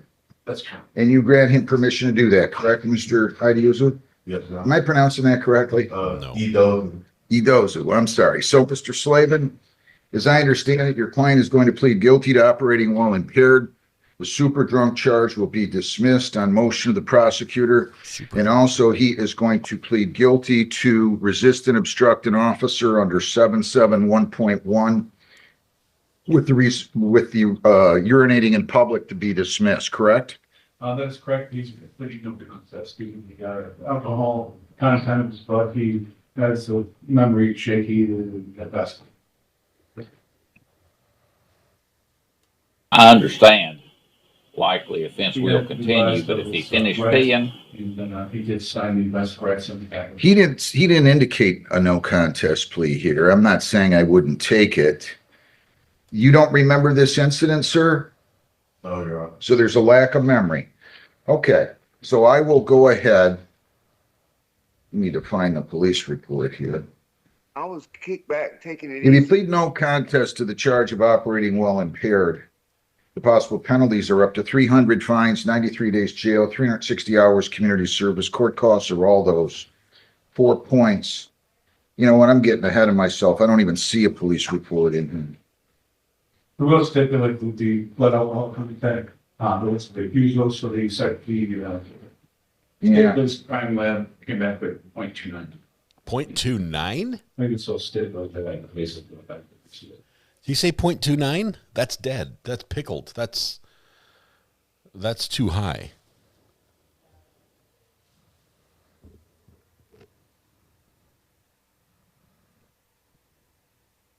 John, go find out.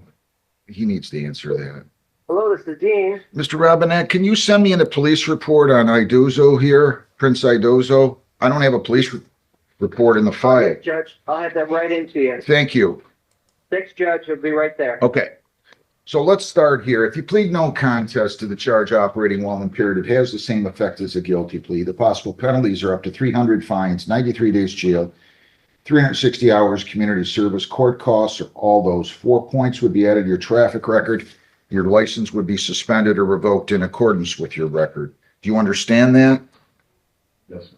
And if you plead no contest to the charge of resist and obstruct an officer, the possible penalties are up to 500 fines, 90 days jail, costs, or all of those penalties. You understand that? And again, you understand that a no contest plea has the same effect as a guilty plea. Yes. You got to keep your voice up. Yes, sir. And you understand if you plead no contest on the R&O, the resist and obstruct, then I'm going to take it under the provisions of section 771.1. I'll put you on probation. If you're compliant, at the end of the specified period that I set, the case would be dismissed on motion to the prosecutor. Do you understand that? Yes, sir. All right. And did you sign, read, and understand an advice of rights form here today? Yes, sir. If you plead no contest, you'll be giving up all those rights, and we're not going to have a hearing or a trial. Do you understand that? Yes, Your Honor. Okay. We're going to, and you stipulate I can use the police report to, bring it right up here, sir. Let's hear this Who report. are you? My name's Tony. I'm the law clerk for D. Okay. Good to have you here. Hey, Tom. All right. So do you stipulate I can use the police report? That stipulation's correct. All right. So by stipulation, I'm going to have that marked Peoples 1 and I'll review it. To the charge of operating while visibly impaired, how do you wish to plead? No contest. To the charge of resist and obstruct an officer, how do you wish to plead? No contest. All right. Give me 1 second. We're going to have that marked. I'm going to review it and we will go from there. Something bothered me here. I can tell you that. I've ordered 3 times. Does he have prior drunk drivings? No. It was just as a result of the wood. All right, let me just double check I think this. what might have been the situation factually, at least from my arraignment, is that there was urination in public. He was in his driveway, but he had asked a couple of times to make it go in the house. But obviously, they have to keep an eye on to make sure that no one consumes alcohol or does anything that might impede the investigation. So instead of just urinating himself, he urinated on his driveway, which is a situation I think is memorable anyway. Right. All right. That was a I've piss reviewed poor the decision. report. There's a factual basis for both the pleaded with operating while impaired as well as R&O. Are you on probation or parole? No. Anybody force you to plead no contest? No. Anybody promise you anything other than a dismissal of the urinating in public and the super drunk charges if you plead no contest? No. Okay, I'm going to accept your plea of no contest to the charge of operating while impaired, dismiss the super drunk on motion of the prosecutor, accept your plea of no contest to resist and obstruct an officer. I'll take that under section 771.1. I'm going to refer you for a screening and assessment. We're going to give you a sentence date. I'm also dismissing the urinating in public charge on motion of the prosecutor. So we're going to give you a sentence date.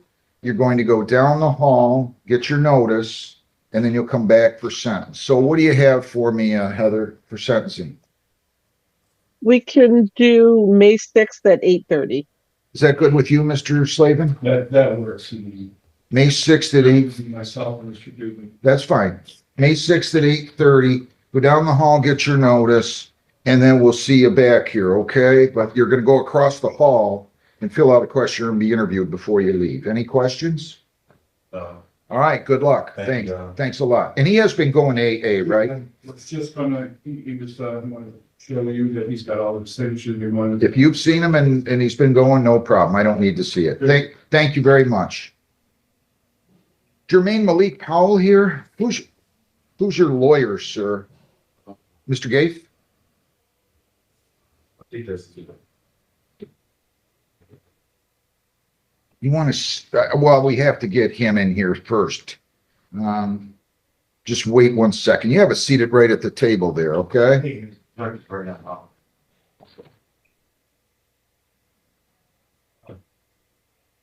He said it's gonna be done. Okay. Go off the record. Off the record, we have to fast forward.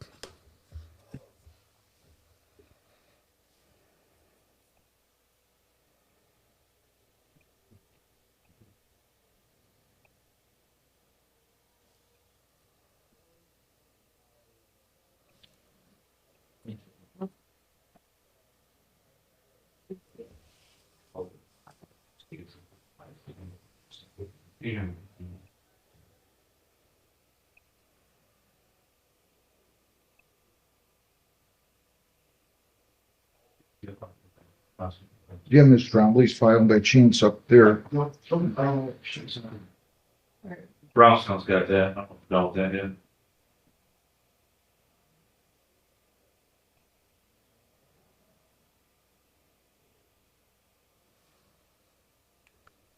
All right, let me do this. The audio still hasn't come back in the other one.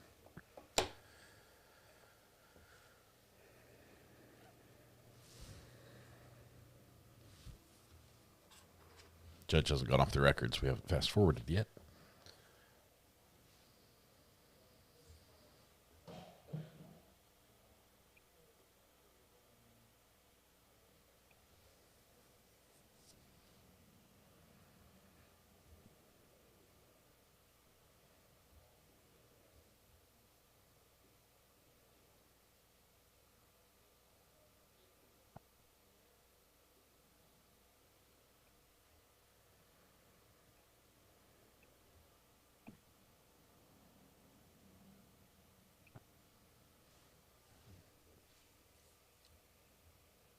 We're going to fast forward anyway because he's not doing anything. Let's see what he's doing right now. Well, he is off the record now, so.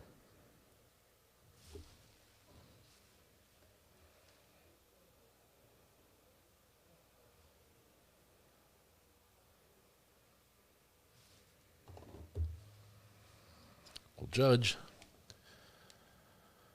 what you got going on? Let's see.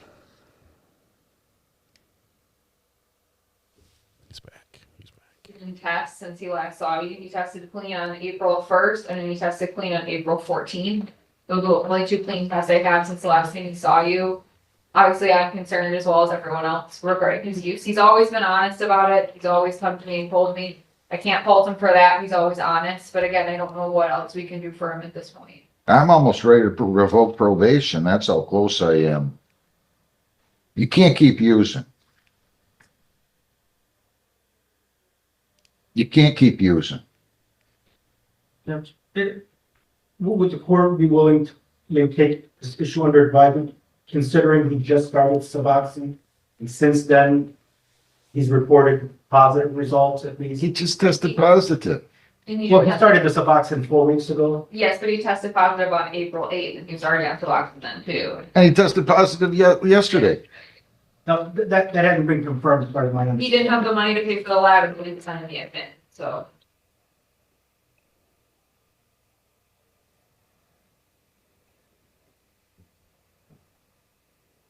And he also does report being drug tested when he does go to the psychiatrist's office as well, Judge, to get that prescription for the Suboxone. He does say that they also test him, and if he comes up dirty, they won't prescribe Suboxone to him.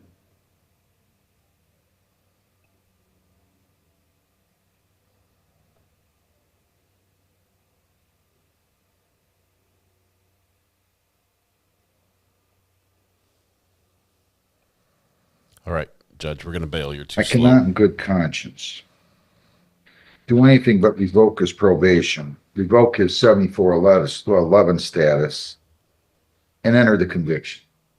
So that's exactly what I'm going to do. Now I'm going to sentence him on the charge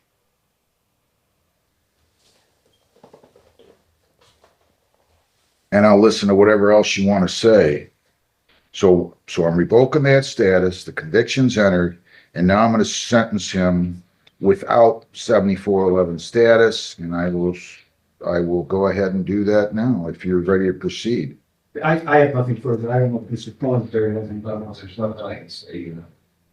I don't know. I understand.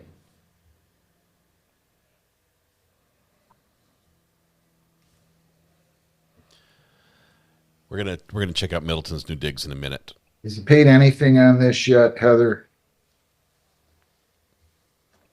And looks like he has a balance of eight. Not guilty and set these over for trial. And Let me get Middleton ready. You can plead guilty, admitting, and proceed to sentencing because you will be found guilty. Or you can plead no contest, which neither admits nor denies, and you would still be found guilty and proceed with sentencing. Another option would be the diversion program. Did you hear about diversion throughout the docket today? I am, and that's the direction I'm going to go. All right, so you wish to, I'll enter a plea of not guilty to give you time to do that. And I'll note that you're going to apply for diversion. And Clerk Michelle, when does he come back for diversion review to see if he got that or not? We can do Wednesday, July 8th at 9 a.m. Wednesday, July 8th at 9 a.m. That means you have to be diverted or be back here by Zoom July 8th at 9 a.m., Mr. Chesney. Sounds great. All right.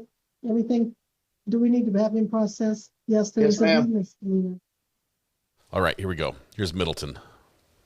Check out this courtroom. Remote's on. Everything's working. Look at that. Look at that gallery.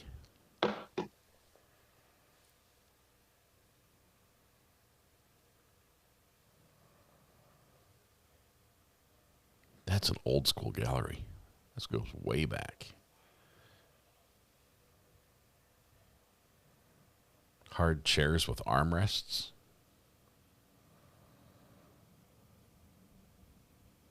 All the woodwork. Good morning. Today is the 22nd of April, 2026. Tried to make this record yesterday, but we had some technical difficulties when we first started our morning. I'm in the historic courtroom in the St. Joseph County Courthouse. And yesterday, April 21st, was the first day that district court proceedings had ever been held in this courtroom. And it's the first day in many, many years that any court was held in this courtroom.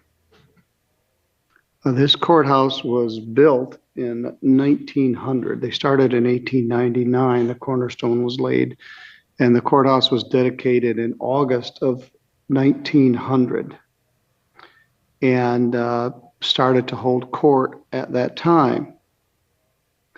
The courthouse contained the circuit court and the probate court.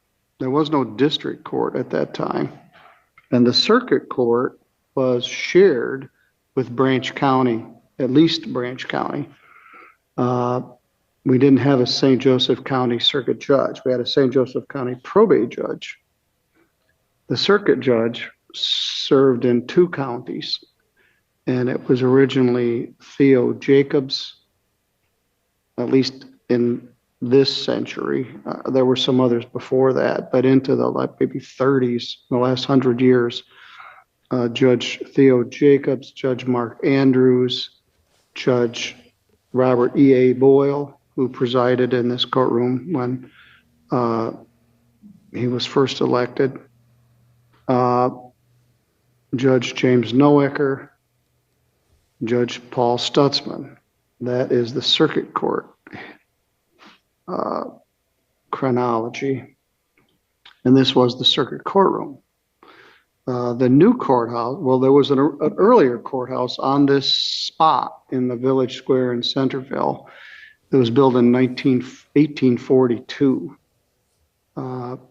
Michigan became a state in 1831. I think Centerville was incorporated near that time. In 1842, a courthouse was built on this grounds. We have some pictures of it. There's a mural of it in the hallway that was painted by someone in the 20s or 30s. It had 2 outside restrooms. At any rate, that building was torn down, and this building was built, as I said, in 1900. It served as the county courthouse for all of that time, and till the early 70s when there was an effort to build a new courthouse. And that is what has become to be known as the Courts Building. And that is located immediately adjacent to this. It's a big square box they plopped down there and opened in 1975. Held all 4 courts: district court, probate court, circuit court. There were only 3 judges at that time. And this courtroom was closed down in 1975. So there was one trial in here that I conducted when I was prosecuting attorney in the mid-90s on a pyramid scheme case. We had a visiting judge from Van Buren County. He said he would come if he could try the case in here. And so we did, and I tried the case, according to the Attorney General, as the first pyramid scheme case that had been tried in Michigan in anybody's memory. Defendant was convicted. There were 2 of them. Anyway, Judge Stutzman, a time or 2, did jury selection in here in large cases, murder cases that required lots of jurors to be brought in. So they did use the courtroom. But from 1975 to 1995 or 96, this room was all in disrepair. The roof leaked. They had some 2x4 offices built in the back. It was in very poor condition.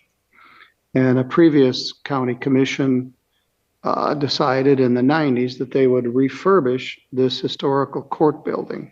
And they did an excellent job. They had a good plan. They set up a shell building, and they moved all the county staff that was housed in this building to that shell. They completed the construction. They were very careful with historical accuracy. The wallpaper you see behind me was actually hand painted by the ladies from Three Rivers Floor Cloths. And there are a number of their pieces of artwork here in the building. There is a judicial seal up higher. You can't see it. It's also stenciled on the wall. They did meticulous care with restoring the old furniture. I'll show that to you in a little bit. The original courthouse chairs were all taken and professionally redone. And this was then used as the county commission chambers from 1995 or so. 1995 until present day. The county commissioners use this as their meeting space, and it is a appropriate space for that use. The courthouse that was built in 1975 is now more than 50 years old, and it is in shabby state. So the county commission once again decided it was time to refurbish it. So in the last 4 years, they bought a building in Three Rivers, and they refurbished that, and they moved the probate court, friend of the court, and some other county services to Three Rivers. And now they are refurbishing what was previously known as the courts building. It's going to have better security, better plumbing, better mechanicals, better everything. It will be essentially new, $12.5 million. Whoa. And it's a ghost town full of activity over there. All the offices are stripped bare, dirty carpet, dirty walls. water's turned off. The workers are over there now and working on it. They did hang my nameplate on this bench, but it's hung too low for anybody to see it. So maybe we'll pull it up so it's visible to the members of the audience, but not on the camera. So in order to facilitate the construction of the courts building, it was determined by the commission, by the builders, by the building manager that it would be better if we could completely empty that building. So it would go faster and be easier to do. And then it turned out where they really couldn't do it unless everybody was out of there. So I got a higher chair. I felt like I needed a booster seat, but I think we're going to agree this one will be adequate. So Judge Pattison and I will be sharing this courtroom as a district courtroom. We also have a very small hearing room, which is outside of Judge Pattison's office. And he is operating out of there, and we'll both be sharing it. We both have offices on this floor. What was previously Judge Boyle's office behind me is now the jury room. In the days this court was used, it was certainly a different time, same place, but different time. The lawyers would come into town for the terms of court. In those days, and even when I first started in 1980, the circuit court ran on terms. They had a January, April, July, and October term of court. And they would call all the cases on the first day of the term of court. The lawyers would come into town, many of them on a train from Sturgis to Wasippi, of all places, which is really in the middle of nowhere. And then they would take a carriage from Wasippi to the Centerville House, the hotel that's kitty corner from the court square. And they would stay there, and then all the lawyers would come in and they would start to conduct their business. As I understood it, it was everything. Civil matters, criminal matters, divorces. They would address them on the first day of the term of court and maybe schedule what needed to be done after that. And those were the lawyers that were here before us. Most of the lawyers that practiced here have passed away. Our two senior members of the bar are Pat O'Malley from Three Rivers and Howard Bush from Constantine. Howard was born in 1941. I believe he actually may have practiced in this courtroom. Judge Noecker was a prosecutor in this courtroom. And many of our attorneys that preceded us, like the Ray Dresser Sr., who was president of the state bar, Rotary governor, practiced in here. Ray Dresser Jr., who was a fine attorney in Sturgis, practiced in here. Leonard Weiner, Dick Wade, Leonard Bullard, the attorneys that preceded me, they'd all be over 100 if they were still living. They practiced in this courthouse and this courtroom.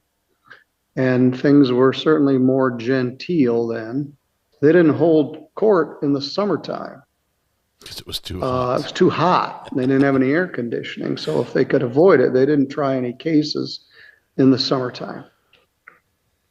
Judge McManus came to St. Joseph County in, I believe, 1963 from Lenawee County. And he became the county prosecutor. He was young at that time. And when I took over as prosecutor's office, he had a box that said felonies, 1963 to 1969. Had about 20 cases in it. The whole box held 6 years worth of felonies. Well, it's a different world that we live in today. And it was gentler and quieter, but not always, because you could go to prison for things like stealing something out of somebody's garage. It was a harsh time too, particularly if you were a criminal of color. The district court That's was sad. created by the Michigan legislature and courts. I believe the Constitution of 1969 created the district court and did away with the justices of the peace. So they had to find a place for the district court, which was what's now in the historic room. All of my staff, Judge Pattison and my staff, is now housed in that room. It's full of books on shelves. They did carpet it to protect the floor. And for the next year and a half or so, they'll be operating out of there. There were some famous cases tried here over the years, homicide cases, and we didn't have very many, maybe one every several years. And there was a homicide here in Centerville in the 60s that I think that was tried in here. There was a famous case from Detroit that was tried here in the 70s, about 1972, maybe 71. Anthony Giacalone, who was at that time believed to be the head of the Detroit crime family, The mafia. had a change of venue. I believe he was charged with possession of a bludgeon, which is an obscure statute Like a that club. encompasses like a blackjack or a sap. He was charged with that, and the venue was changed, and they sent the matter out to Centerville to be tried. And somebody came either from the Wayne County Prosecutor's Office or the Attorney General's office. And I think Judge Boyle tried it. Well, maybe he wasn't here yet. Anyway, maybe they brought a judge from Detroit. Anyway, they had a trial, a jury trial in here regarding Anthony Giacalone and his possession of a bludgeon. And I believe he was convicted. Anyway, that's the history that precedes me and precedes Judge Pattison and precedes everybody that's going to follow. So it's certainly going to be a inconvenient time while we're all crammed into a small amount of space for the next year and a half or so, maybe 2 years. But it's a privilege to be in this historic courtroom where people that practiced before me, lawyers, judges, prosecutors, defense attorneys, people I knew, Michael Girdley practiced in this courtroom.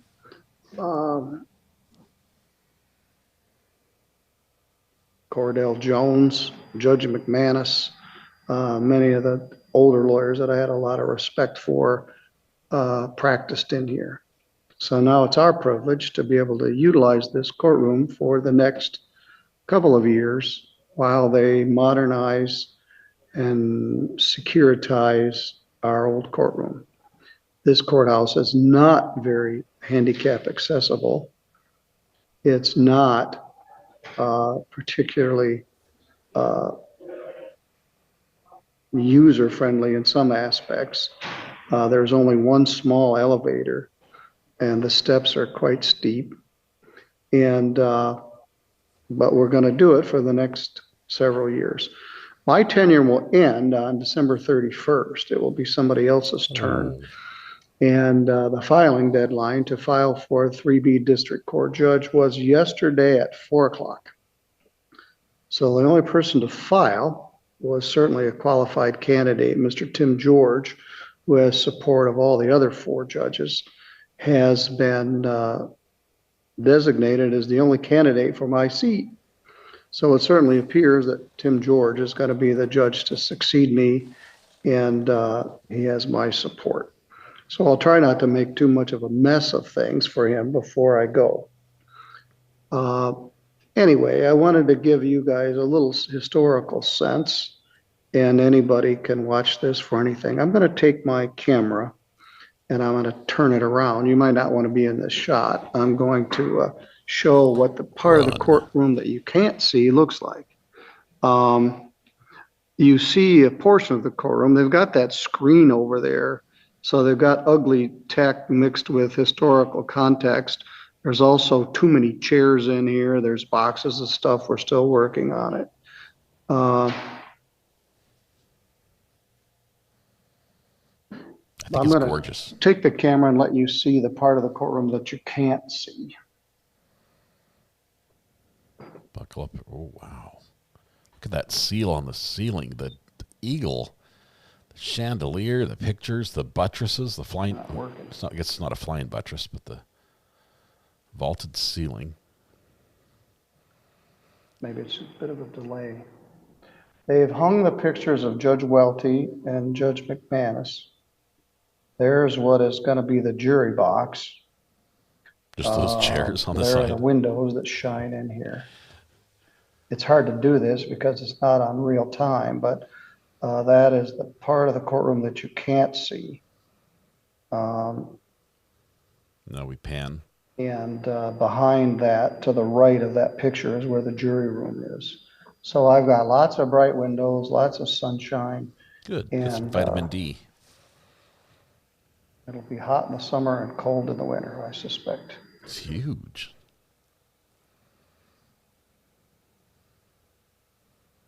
It's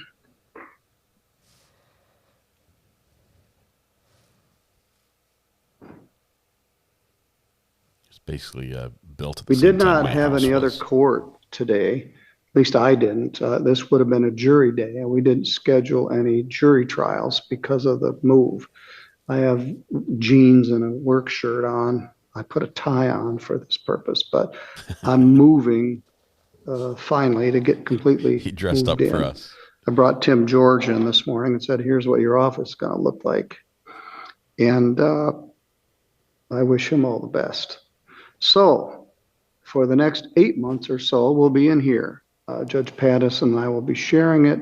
From time to time, I will be using the small courtroom. See how that goes.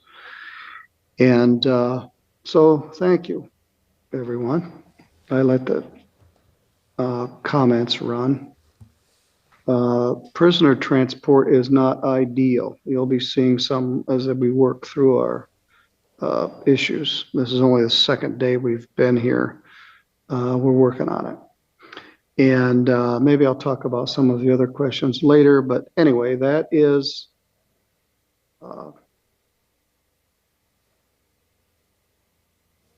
that's it. All right, I didn't make a record of this, just the YouTube video.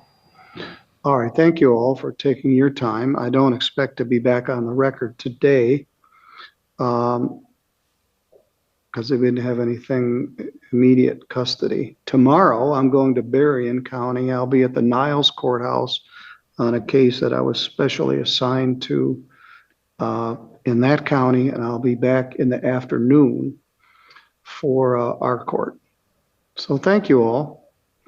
Everybody have a good day wherever you are. And Song of the day lyrics, Judge? I did have a first line, but I guess we'll save it for tomorrow. All right. For those of you that live here, maybe that's a little historical update. For those of you that don't, that's a little visit to the county courthouse in St. Joseph County, Michigan.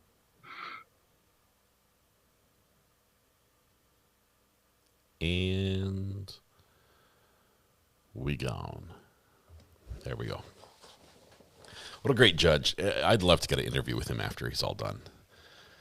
Maybe tomorrow we could pop in the morning. Let's see, he's going to start in Niles, so it's going to be the afternoon that he starts there. That's just awesome. What a great judge. And the fact that he just did that from memory. He was not reading a script. He knew all the judges and when they'd served in the courthouse and the trial names. He knew it all. That's just from his head. He's a brilliant, brilliant man. I have a feeling Tim George won't stream. Oh, man. Bummer. Saw the judge's ponytail flipped over his left shoulder. Yeah, he hides it usually, but he keeps it pulled back. There have been a couple days where he didn't put it in a ponytail. He just let it down, and it did give Ian Runkle vibes.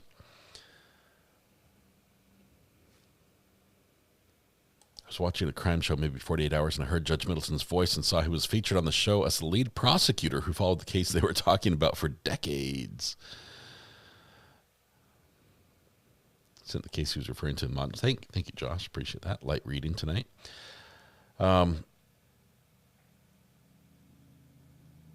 Let's see. His grandfather and father were judges also. I think it does run in the family there. Why do we think Tim George won't stream? I think a lot of new judges are timid. It's a way of showing people your mistakes, you know, as you're learning the ropes. Let's see if we have anything else we need to jump to. Let's jump back to Judge Kansas with Mr. Aguirre. Over to April 22nd, and the defendant was ordered to appear in person.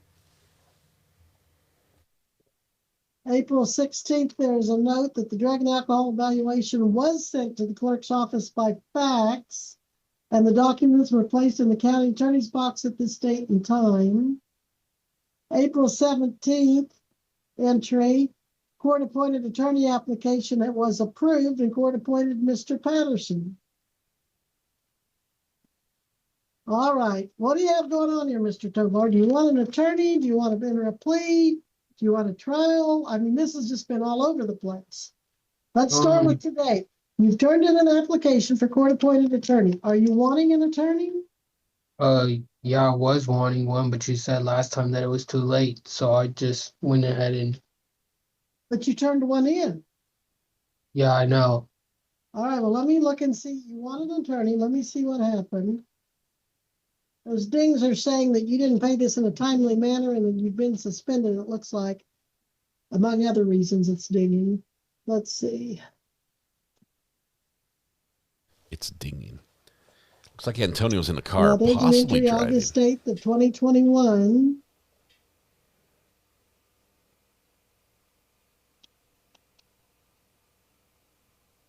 Lots of activity in the year 2021. Motion for judgment on bond. Suspension marked for reporting driving under the influence. Suspension sent to KDOR, Kansas Department of Revenue. Bond posted 11/21 of 25. Warrant returned served. Appearance bond 2/10 of 26. The application for court-appointed attorney approved April 16th of 26. The order appointing counsel April 17th of 26. All right, so let me double check this. I'm going to look specifically at the document.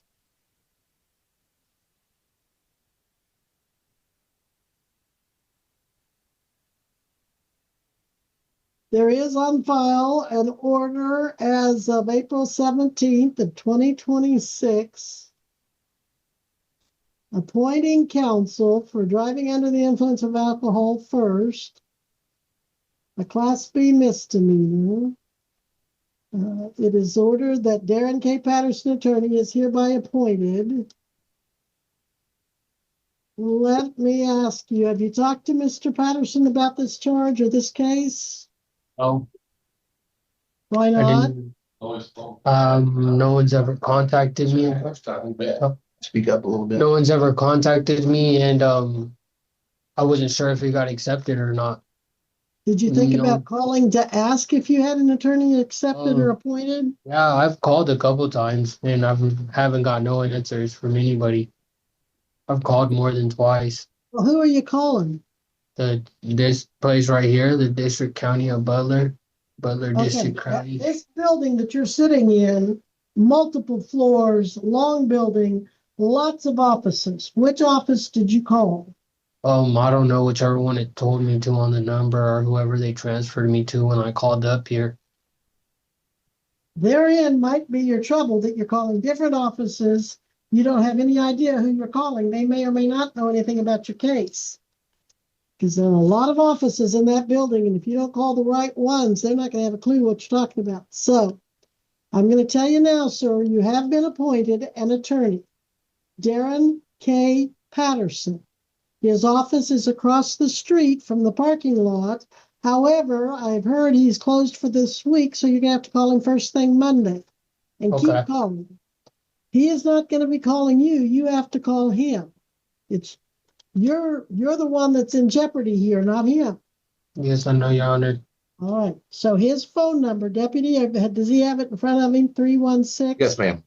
322-7700.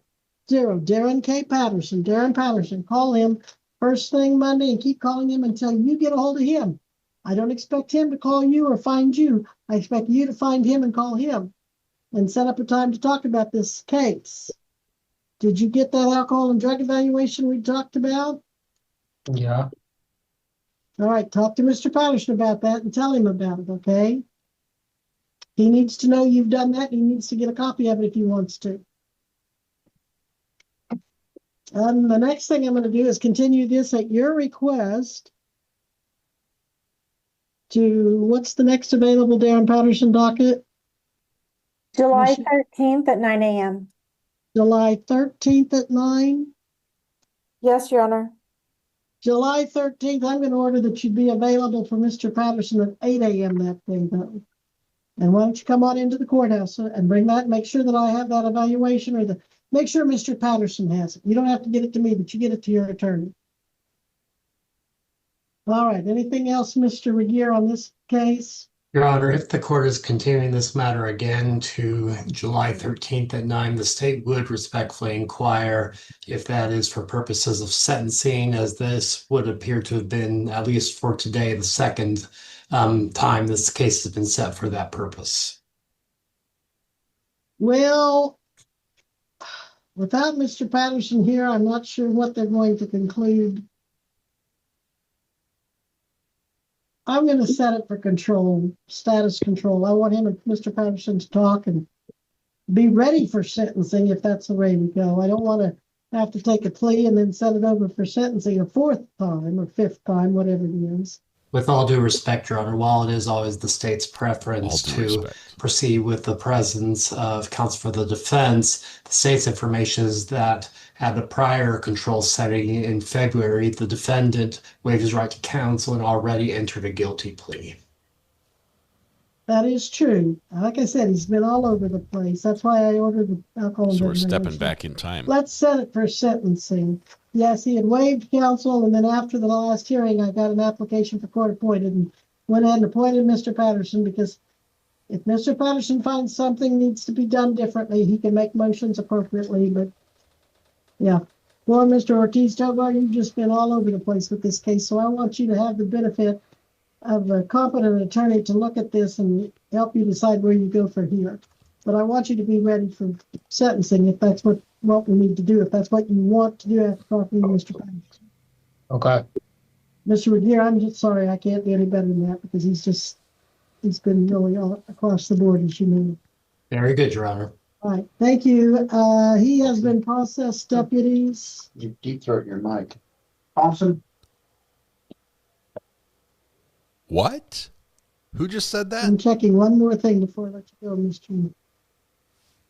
Your Honor, again, while it is the preference for proceeding with counsel for the defense present, this is a case that has had multiple bonds executed in this matter. Yeah, we're not going to replay that. Well, I want at least one big active one here.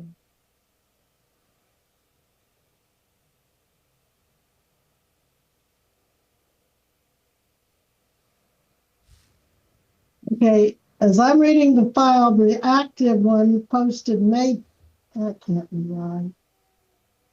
I'm not sure he does have a current one. He has the, like you said, multiple ones. He posted a 4,000 one back in November, but it looks like he had a 2,000 one posted. At this time, I'm just going to order that you reappear, and we'll figure that bond situation out next time when he's got Patterson here. All right, Mr. Ortiz, you may go, but you be sure and be on that phone until you get Mr. Patterson next week. Yes, Your Honor. Thank you. You're welcome. You may go today, though. You'll be excused from today's hearing. Donna, pink courthouse for the next trial. I have the last of Thompson, first to Jace. Thank you. Before we take him up, I see Attorney Kuhn here. I don't know if you've been waiting long. I hadn't seen you earlier, but let's take his case up. What's your client's name? Jose Del Real, Your Honor. Please tell me he's not going to need an interpreter. I've let my interpreter go. He doesn't need an interpreter. Okay, good. I've let him go twice, actually. We are on the record in BU 2026 TR 226, State of Kansas versus Jose G. Del Real. Please announce appearances. Thank you, Your Honor. Joseph Baca appearing for the state of Kansas. Brian Kuhn appearing for Jose Del Real, who both appear via Zoom. Okay, let me track down Mr. Del Real. There he is. How does he wish to proceed on this one count of operating a vehicle without registration or expired tag in January of this year, 2026? And he'd plead not guilty, Your Honor. And has this been reduced to a fine, or was it a court appearance required? I apologize, I don't know. Well, let's see. As an unclassified misdemeanor, I think he did have to be here. And this is his first appearance, so I can either formally read his rights and charges, or he can waive them. How do you wish to proceed? We'd waive formal reading of the charges, Your Honor. Waive formal reading not it or guilty. plea of not guilty. And do you want to set this for trial or status control? Status control, Your Honor. Okay, and Michelle, when can we do this again for status control? Is Monday morning preferable to you, Mr. Kuhn, or Wednesday? Wednesday, if possible. All right, and I could even make a Wednesday afternoon if that's better for you than Wednesday morning. Wednesday morning would be great. Okay. Jen, can you give us a 9 a.m. Wednesday docket day? We can do July 8th, Your Honor. I'm sorry, I don't have anything earlier than that, counsel. Will that work for you? That works. Thank you, Your Honor.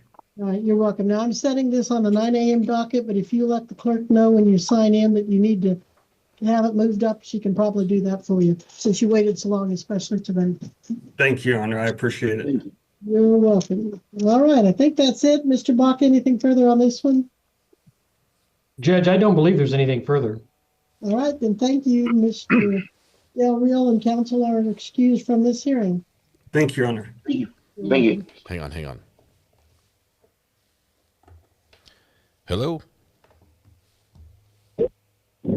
Hi, my name is Mark. How are you doing today?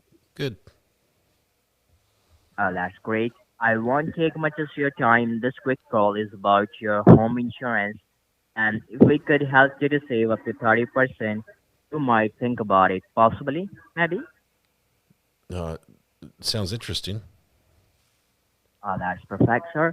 I just need only 15 seconds just for call back file. Do you own a home? Yeah, do you rental? Oh, I own. That's good. It's a single family home? I don't let other families live here. I'm saying what's your home type, sir? Like mobile home, multiple family, single family. What's your home type? No, I don't let other families live here. Just one family. Oh, that's perfect, sir.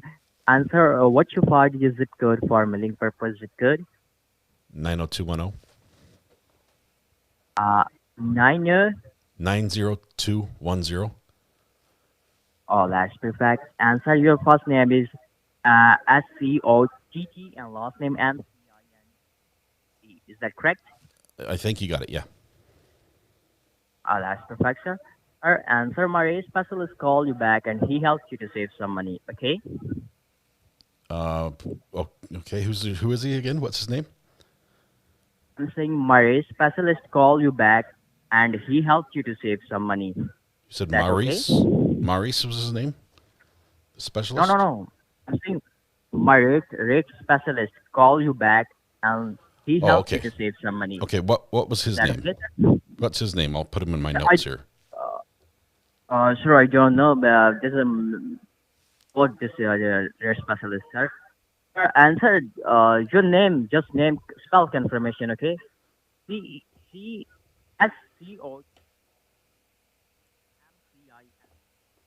Is that correct? I think you got it all right. Oh, that's perfect, sir. And sir, if we show some free course for roofing, would you think about it? Another roof? Add another roof, you said? I'm sorry, yeah, I'm saying if we show some free course for roofing, would you think about it? Roofing replacement as well? I probably wouldn't replace my roof because I just did it last week. It's Okay, probably no still problem, good. sir. And sir, oh, that's Professor. And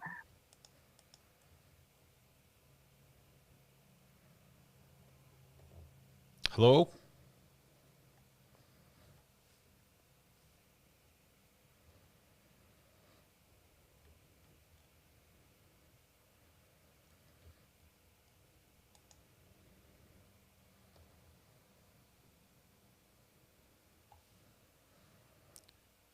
Mark, your hold music ran out. If you could put another quarter in the jukebox, that would help. Mark? And he hung up. All right. What that was, I was really hoping we'd get through to the other company, because the next person who was going to come on the line would have been a real company, a real insurance company, offering real rates, really wanting to do business with me, with like 100% legitimate. The catch on that particular scam, and it is a scam, is that is a man-in-the-middle attack, where Mark, whose name probably is not Mark, listens in on the phone call as the insurance agent asks personal details, which Mark then harvests as he records the information in the middle, including my social security number, my address, which he may have already had. That's pretty easy to get. He already had my name, probably from some database somewhere that he bought.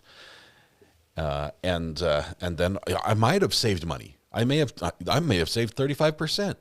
It was probably, he didn't know if it was going to be a woman or a man who was going to call me, but it was basically going to be handled like a lead to an insurance company, and called in that way, where I'm supposed to call and say, hey, I'm asking for an insurance discount. And they're like, yeah, let me see what we can do for you. It's a scam. It's a scam. It's a scam. It's a scam. Apparently, the 90210 zip code did not check out, as he went and saw that the Beverly Hills, California, is probably not where I'm located. I guess he's not a Baywatch fan. So, all right, where were we? We were watching court before that scam so rudely interrupted us. See if we can go back to Judge Webster. Well, because it doesn't make sense to me. What, the diversion you mean, or the charges? No, the second one doesn't make any sense to me. Okay. Well, I'm going to continue this at your request. And that'll give you time to hire an attorney or to look into diversion or get more explanation about why they filed that. Michelle, what date do you want him to come back just for review? A Wednesday? Excuse me, Your Honor, July 8th at 9 a.m. Be back here July 8th at 9 a.m. and you can do that by Zoom if you don't want to drive all the way from Ponca or. Judge, she has a question for you. Okay, go ahead. Me? You have a question? Yeah. He said he didn't want to go through all this.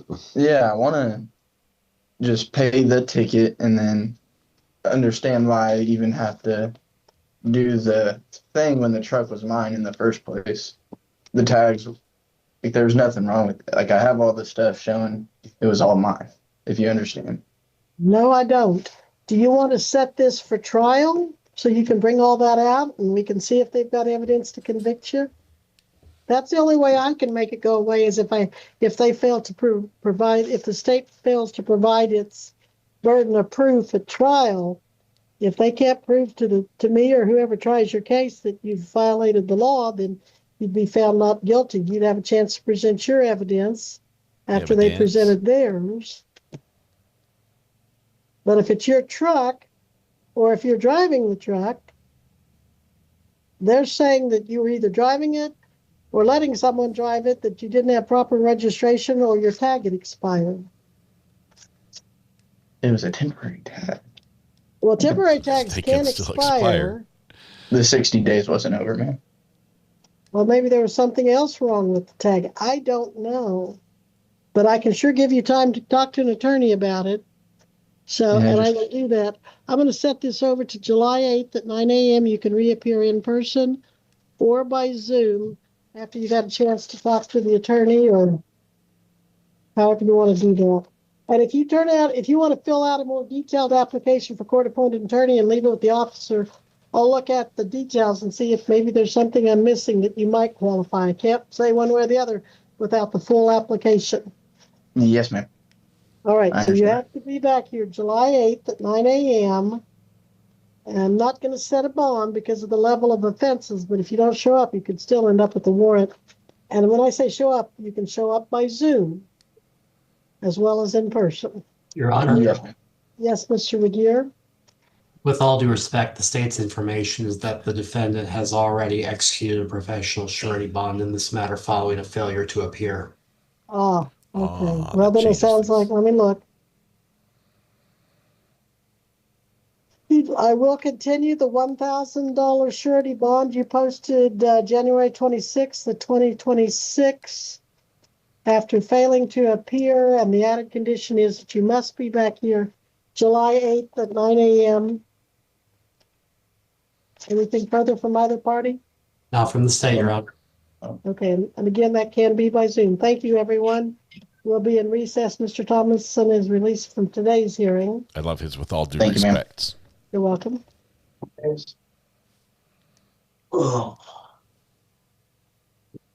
Tommy Roderick, I'm going to take you up while they're getting someone else there.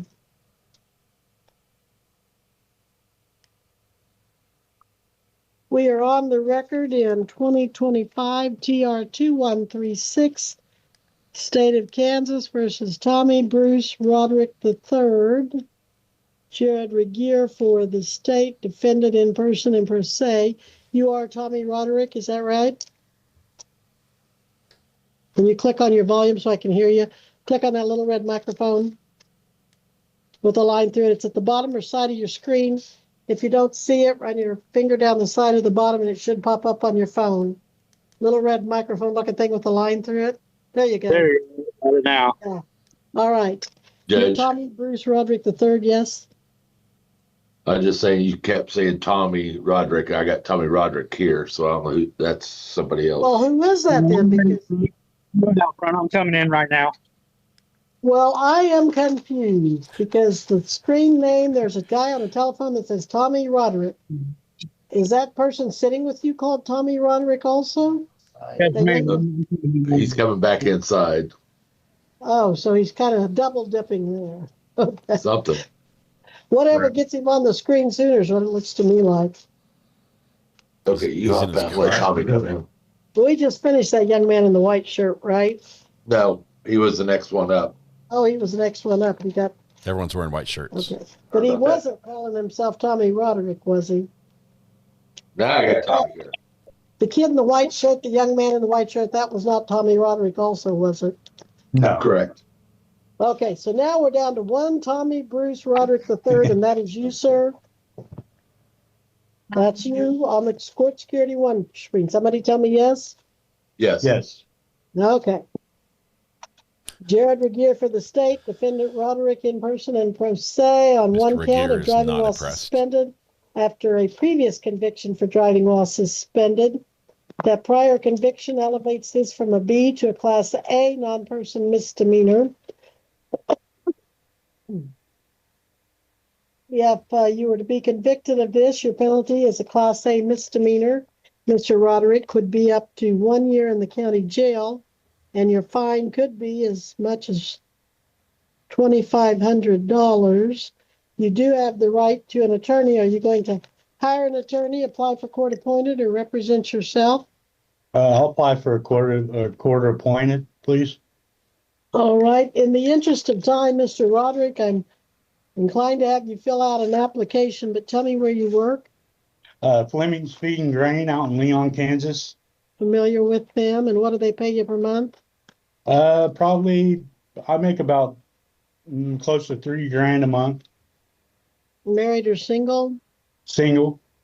Any minor children you legally support? No, ma'am. Pay rent or a mortgage payment each month? No, ma'am. Okay. Well, I think it's going to be questionable, so fill out that application before you leave and call Okay. back no more than 2 days from now to find out if you qualify. Yes, ma'am.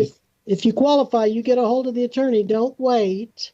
Okay, I had one more thing I wanted to let you know. Since all that had happened, I have went and I have got my SR22 on the roll, and I went yesterday to get my driver's license back, but I failed the test by one question, so I got to go today and retake the test. So Okay. C's get degrees, my friend. We're going to put this, just for good measure, I'm going to put it on Mr. Patterson's docket. I don't know if he'll qualify or not, but what Monday do we have Mr. Patterson on?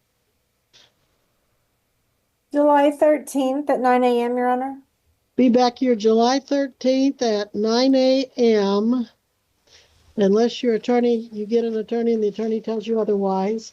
I'm just kind of rattling things around in my brain as to whether you'll get an attorney or not.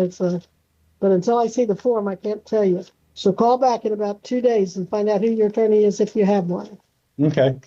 All right. Thank you. You're welcome. And did you post bond to be here? Yes. All right. I'll continue that bond of $5,000 and order that you call back in a couple of days to see if you have an attorney. Order that you fill out the form today if you want a court appointed, and be back here July 13th at 9 a.m. Yes, ma'am. And All Your right, Honor, the further? state does have an oral motion for the court's consideration. Of course. Please Go proceed. ahead, Mr. Reader. Your Honor, if the court is continuing the $5,000 bond in this matter, the state is moving that the court add as an additional condition of bond that the defendant appear in person for all future proceedings. Pursuant to the information, this is a case that has a certain degree of age to it, with the alleged occurrence date being in October of 2024. Additionally, besides the prior failure to appear in this matter back in December of 2025, the state's information is that the defendant has a somewhat prolific history of failing to appear for the court in the past at least 20 times. 20. Yeah. I didn't mean to failure to appear on this last one. It was I called the 19, number though. on the back of the ticket, and the lady had told me that there wasn't even court that day, and if they needed me to be in court, they would summons me in the mail to be here, or I wouldn't have missed it. I live right here in El Dorado, so I wanted not have missed it. Yeah, but the 19 others, Okay. dude. So 19. this last one you wouldn't have intentionally missed if you'd known about it. Is that what you just said? What about the 19? Yeah, yes, ma'am. I did not get. I called the back of the number that was on the back of the That's ticket. fine. That's fine. That statement just implies you intentionally missed the other 24 or whatever. Oh no, ma'am, no, ma'am. That happened every All time. right, I'm going to let you go, Mr. Roderick. But yes, come back in person in future hearings. Yes, ma'am. All right, thank you. You make Thank you. Thank you. You fill out that form, that attorney Yes, form ma'am. if you want it. Okay, thanks. Ethan?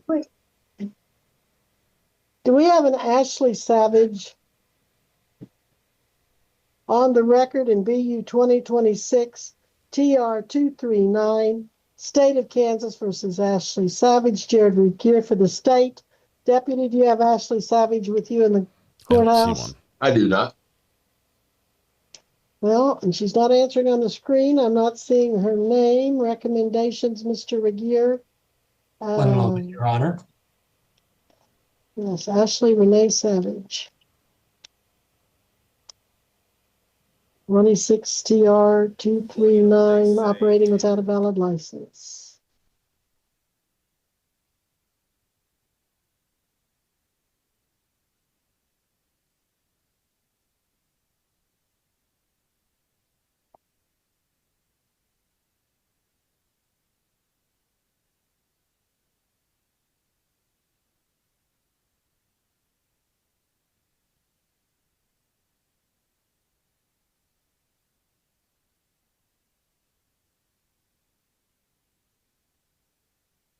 Your Honor, this is a case where it would appear that a bond was previously executed for an appearance here today in the amount of $500 cash.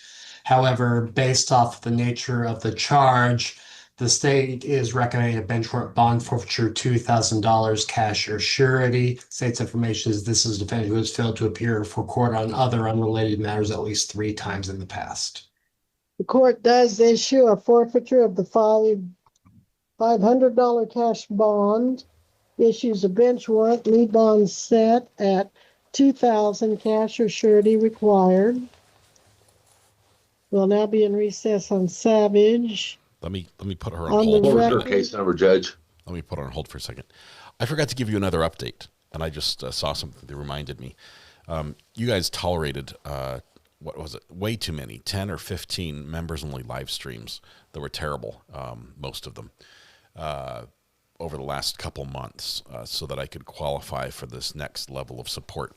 Turns out that next level of support is identical to the additional levels, the existing level of support I currently have. But YouTube did send me this Temu backpack with cheap zipper and single stitched seams. I now have a Temu backpack. This would be suitable for, I don't know, disposable use at a child's trip to the zoo, maybe, where you don't mind if it gets pooped on by a bird, or perhaps left on the bus afterwards with the uneaten sandwich inside. But this is now the second item of YouTube merch that YouTube has sent me. I now have two. This is a plastic button with a sticker on it. It's just a chunk of plastic with a sticker. They sent me that one, and now I have this Temu backpack, which is wonderful.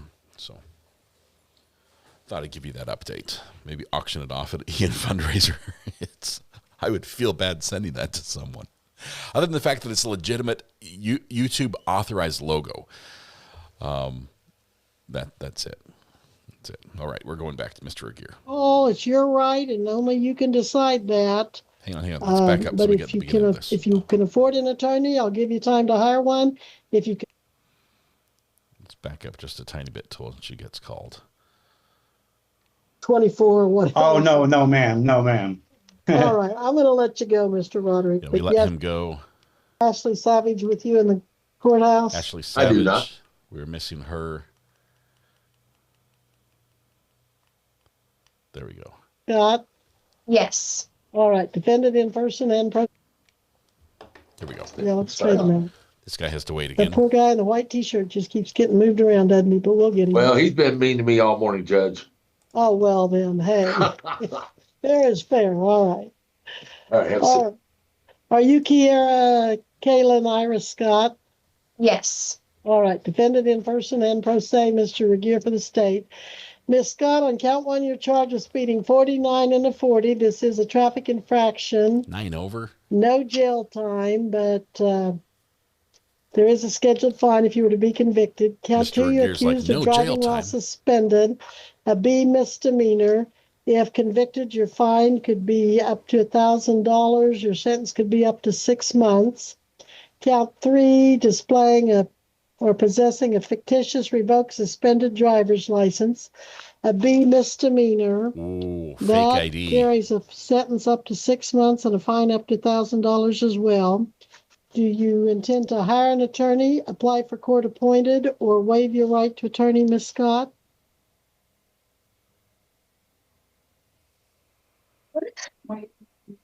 I'll waive an attorney. Are you going to have an attorney? Do you want an attorney? I don't know. Well, it's You your do. call, it's your right, and only you can decide that. But if you can afford an attorney, I'll give you time to hire one. If you cannot afford to hire an attorney, I can let you apply for court appointed. And if you qualify, I can appoint one, or you can waive your right and represent yourself either by plea or by diversion, whichever way you want to go. I'll just waive my right. You sure you don't want to at least talk to an attorney? I'm not trying to talk to you into it. I just want to make sure you know you can if you want. Yeah, I'm sure. Okay, is You're not anyone sure. making you waive your right to an attorney? Yes. No. All right, the officer will have a form there to have you look at indicating that you are voluntarily waiving your right to an attorney and that no one's forcing you to do it. But you understand you can apply for court appointed if you cannot afford an attorney. Yes, ma'am. Your Honor, in the interim, what I would tell the court is this is a case where an amended information was filed. Oh, thank you. I better double check that then. You call that a signature. It's fine, Judge. All right.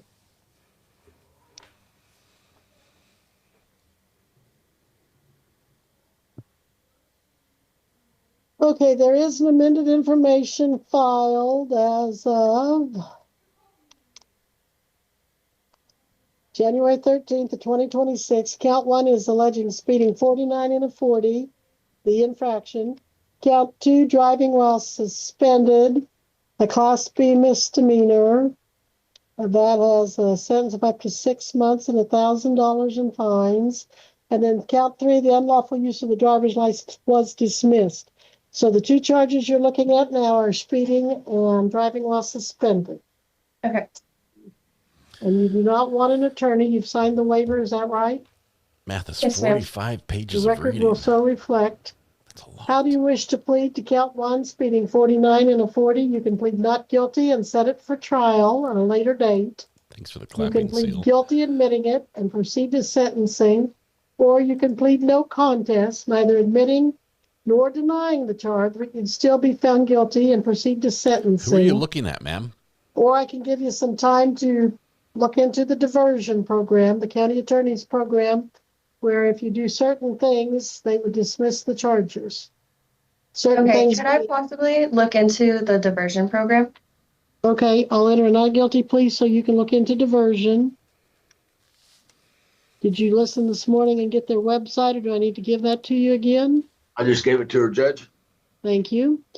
And diversion review date would be what, Michelle? That will be July 8th, Your Honor. You'll need to be diverted or be back here July 8th at 9 a.m., Miss Scott. Okay. I think the inappropriate And if you microphone haven't comment posted a bond, you came will from need the to bailiff. do that.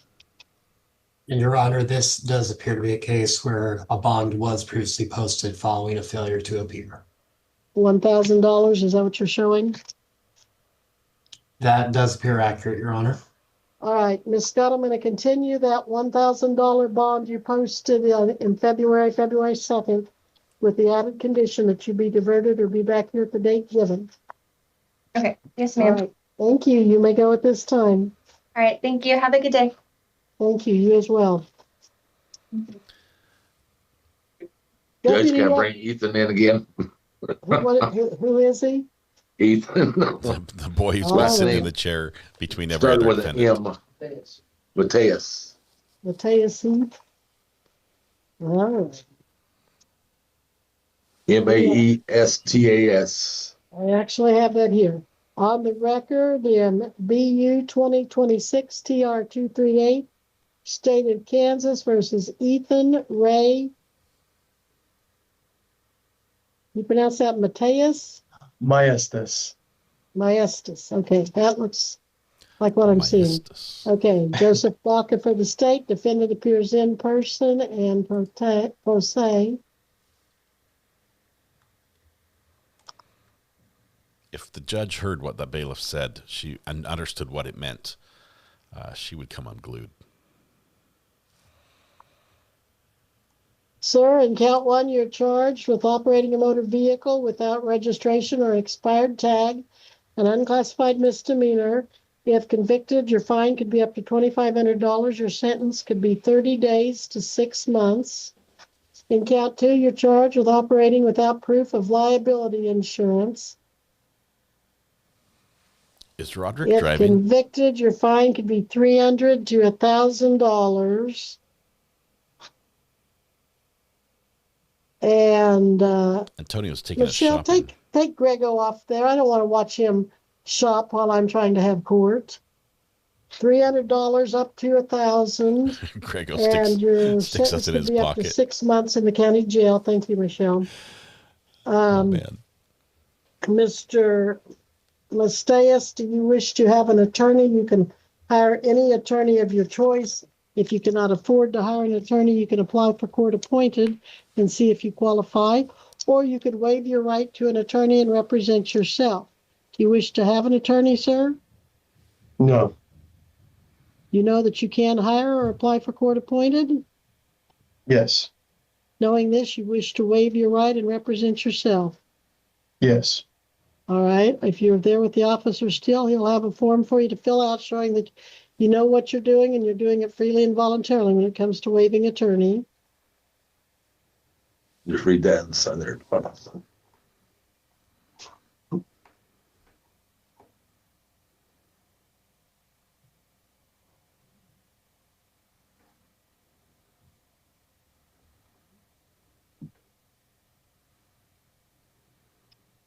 All right, Judge signed.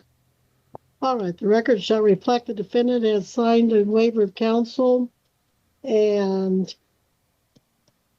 do you want to plead not guilty and set these charges over for trial at a later date?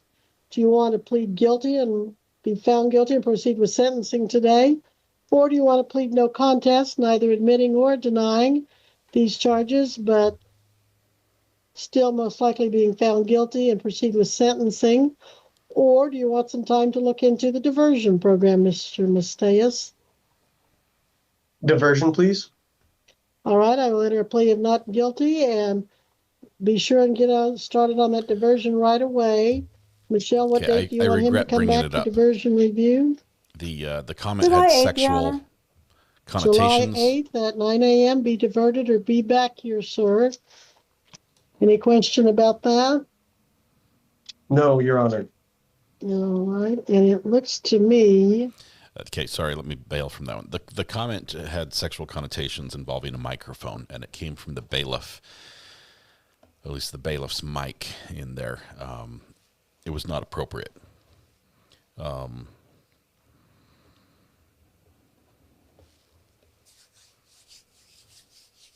That's all. That's all I'll say. I can't say it. All right, we're gonna see if we can try pull something off here. Just one second. Amber, we're giving this a go. Where's it pulling up? Here. Oh, there we go.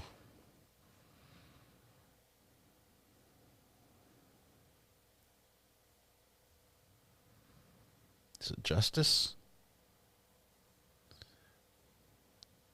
Criminal, right? It's criminal. There it is. Put that one over here.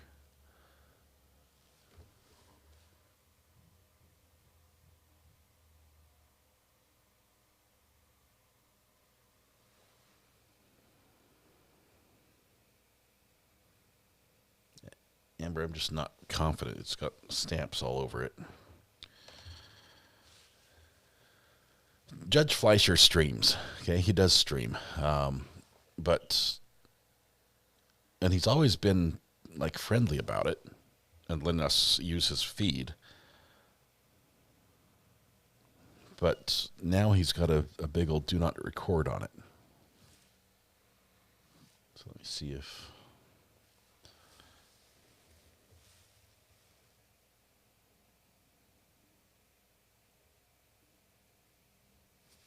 See what we have here.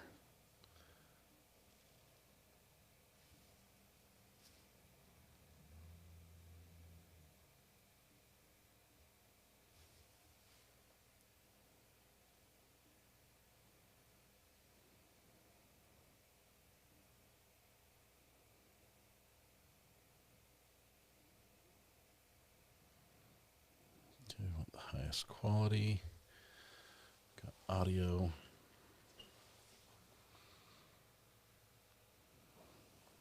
Let me see what we can do.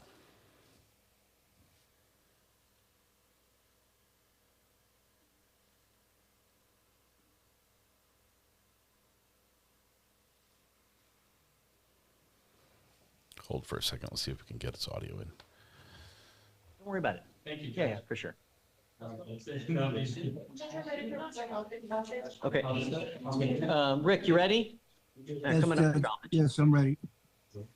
Mr. Alpert, you're charged with criminal trespass. You're facing up to 6 months in jail and or a $2,000 fine. You have worked out an agreement. They're offering you 3 days in jail with credit for the 5 days that you've done. You need to understand that this will reflect as a conviction on your record. It will be there for the rest of your life. From now on, you're facing a minimum of 30 days in jail for any new cases that you pick up. You understand? You are giving up the right to a trial, right to compel witnesses to testify on your behalf, confront, cross-examine your accusers. If you are not a citizen, there are possible immigration consequences. You can be deported, excluded from the country, denied naturalization. You also give up the right to appeal. This is final today. It can never be undone.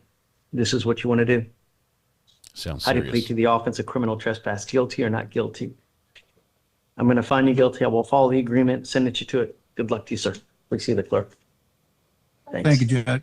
Thank you, Judge. Thank you, Rick. Take care, man. The judge is That's fine. blacked Thank out. you, Judge. That's my last Yeah. one ever, Judge. We Last have one ever? one more.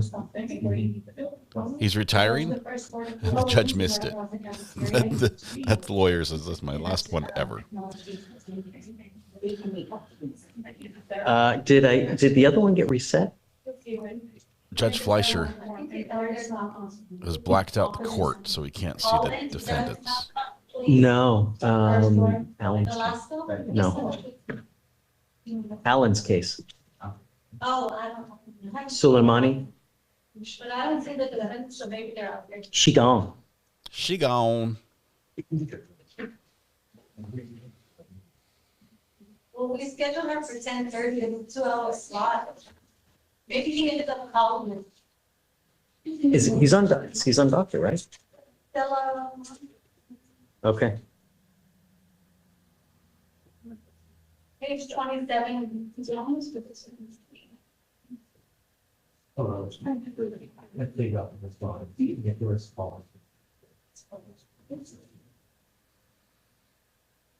Hey, have we done a TRS on this yet? No, the last one was in 2023. I would like to do a new one, please, in light of everything that's happened. And I'm going to require a scram as well. Call a case for us, Judge. Let's hear you do your thing. Yeah, and let me tell you something. I need you to really let me know what the hell happens with everything, because he's got. This last year, I started thinking it's I'm pretty sure this is. I'm gonna let him know. How many DWIs does this gentleman have open right now? Judge, I'll check. It's bad if you have to count. Yeah, the active deferred at a galaxy. Is that it? And ours. Yes, it's 2024 times 30. Got it.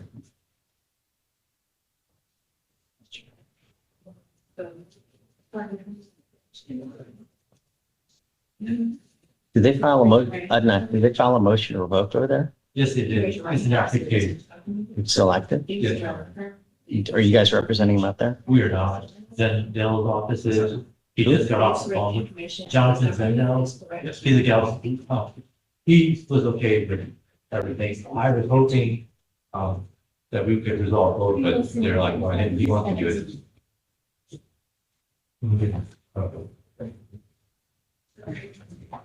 What's it gonna take to get you to see the freaking picture, Mr. Holland? Are you gonna kill someone?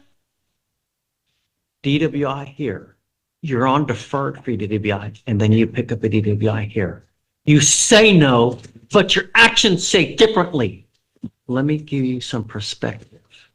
I'm gonna follow whatever the TRAS says to do. And if they say inpatient treatment, do you understand? Yes, sir.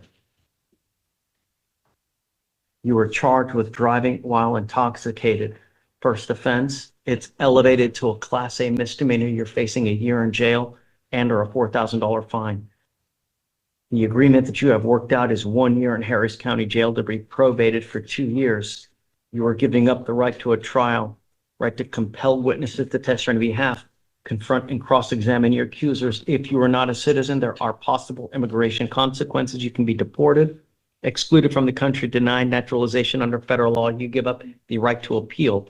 Once you accept this agreement, you can never change this or undo this. Do you understand? Yes, sir. You will be required to do a TRAS. This is an evaluation to see what other conditions you may need. If they assess other conditions, you must fulfill them. There is a very big chance that they recommend substance abuse treatment facility, SATF. If they assess it, you will be required to do it. That is an inpatient treatment facility. Do you understand? Yes, sir. I'm putting you on notice now. You will be required to do a repeat offender DWI education class, 2 victim impact panels, no drugs, no alcohol. You will be required to wear a scram bracelet while you're on probation. If you so much as have a lick of alcohol, I will issue a warrant for your arrest. I'm telling you now, because of how many DWIs you have open, I'm going to set the bond high, and we will have a hearing, and you will be looking at 365 days in jail. Yes, sir. Do you understand? Yes, sir. And Judge, he's not eligible to drive. It should be a condition of probation that he should not be allowed to drive. I'm just going to suspend his license for a year. No, Okay. you are not allowed to drive. You will be signing an affidavit with me today promising you're not going to drive. If you do, I can have a contempt hearing every time you drive. It's punishable by 180 days in jail, and I can stack it. Do you understand?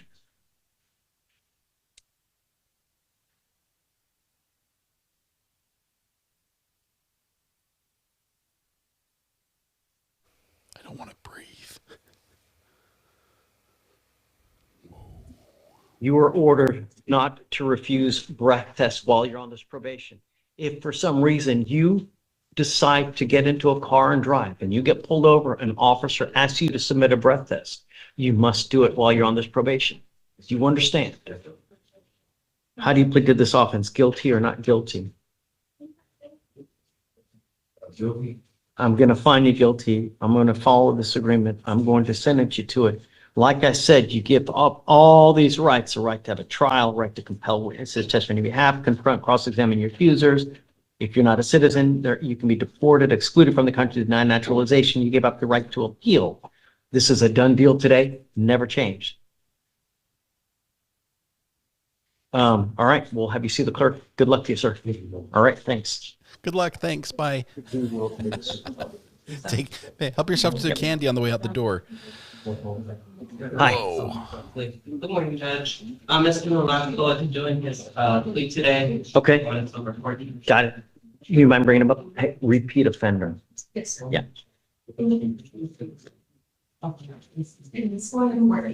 So all of us are now sober and promise never to drink again. Judge Fleischer is back streaming on the county Did they do website. a TRAS on this? The TRAS recommended sober court? All right. Mr. Nolasco, you're charged with driving while intoxicated. Uh-oh. This now makes number 2. What happens on the next one? Right. 2 to 10 in the penitentiary. You are what, 19 years old? Can you imagine what the hell they would do to you in our Texas prison, Mr. Nolasco? I don't think you have any clue what they would do to your 110-pound butt in there. Ask around. It's not a pretty sight what happens in our Texas jails. They don't even get air conditioning. Do you understand? You were giving up the right to a trial, right to compel witnesses to testify on behalf, confront and cross-examine your accusers. If you're not a citizen, there are possible immigration consequences. You can be deported, excluded from the country, denied naturalization. You give up the right to appeal. Once you accept this agreement, there's no changes to this or undo this. Is this what you want to do? Yes, sir. As part of this agreement, you will be required to go into sober court. You will do a DWI, repeat offender education class.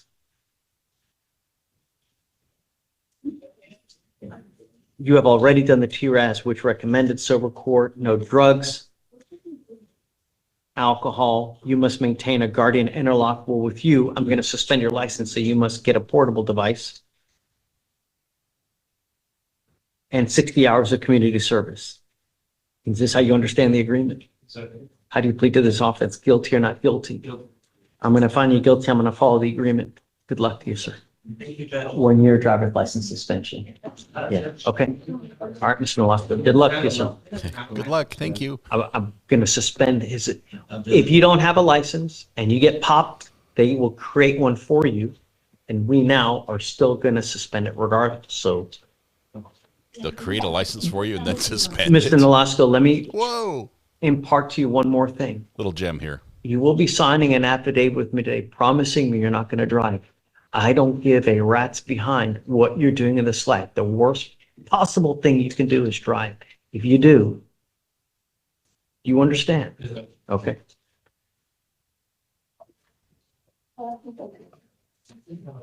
The first time I heard Judge Fleischer, I hated him. I've come to Did love you need him. the He's interpreter amazing. anymore? He tries to scare people sober. What do you want to do? I'd like to approach on PC, having the pleasure of speaking with him. I'd like to. It's 180 days, man. You know. I understand you, but I think part of the issue is that there's been substantial communication gaps. This guy spent at least a week in jail. He hasn't understood anything, and now I understand why. I don't know if he has a mental, health evaluation, but maybe recommended. He was a refugee, right? 19 out of 22 years of his life. He just got it. Ben doesn't speak hardly any English.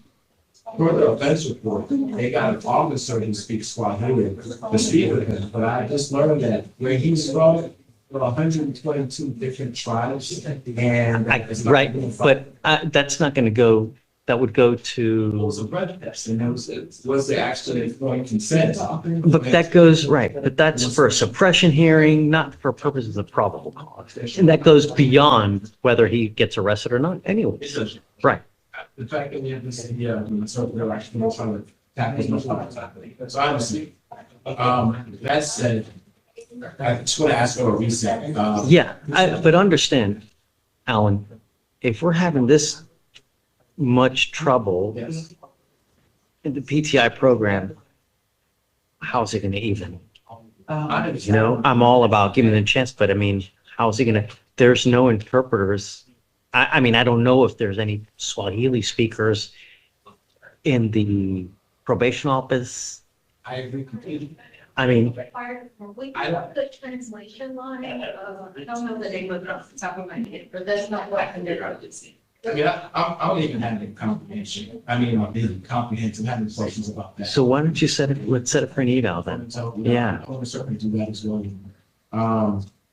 It's a lot. I mean, if there's ever even a inkling of any kind of where he can't help you prepare a defense, then you need to do it. Yes.